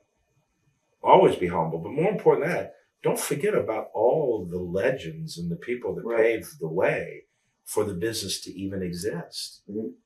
Wrestling wasn't big, and I see our timing. Wrestling, it wasn't always this big, huge WWE. People paid a price. Vince McMahon paid a price. Hulk Hogan paid a price. Building, going from what it was, territories being shut down, families not having any more money, wrestling going to this major, what it is, WWE. There's a lot of prices they pay. And for you not to respect and honor and the history and what people did, that's not right. Right. So know how the business evolved. Know who stepped in that squared circle where you're at. Respect and honor those that have passed on and those that are still with us. Because if it wasn't for them, you wouldn't be in that squared circle today. That's true. And as far as Tatanka fans, Tatanka's ready. You could see me. I'm ready to get in the squared circle. I'm ready to do the same thing that I did before. Do battle in the squared circle. I'm in better shape now than I was before. I'm planning on doing greater things than what I did before. I'm not planning on coming back and doing less. I'm planning on coming back and doing greater. I've got more wisdom than I had before. So I'm coming back as a more polished diamond this time. So it's all business to me this time. And I've got a family and a lot of things I'm thankful for. But now the focus is definitely on the squared circle, the battlefield of WWE, and the things that can come out of this. So I'm very excited. The things, what I mean by that, touching other people's lives. Yeah. Letting the Native Americans have another Native American, which they already know, going to be back in the limelight again. Yeah. That's very sacred to them, and to represent a whole nation of people, that's an honor. Yeah. So I'm excited. Right. I'm ready to go. Great. All right. Well, thank you very much for the interview. We really appreciate it. You're welcome. There's only one way to finish this off. Go ahead. Perfect. TitleMatchNetwork.com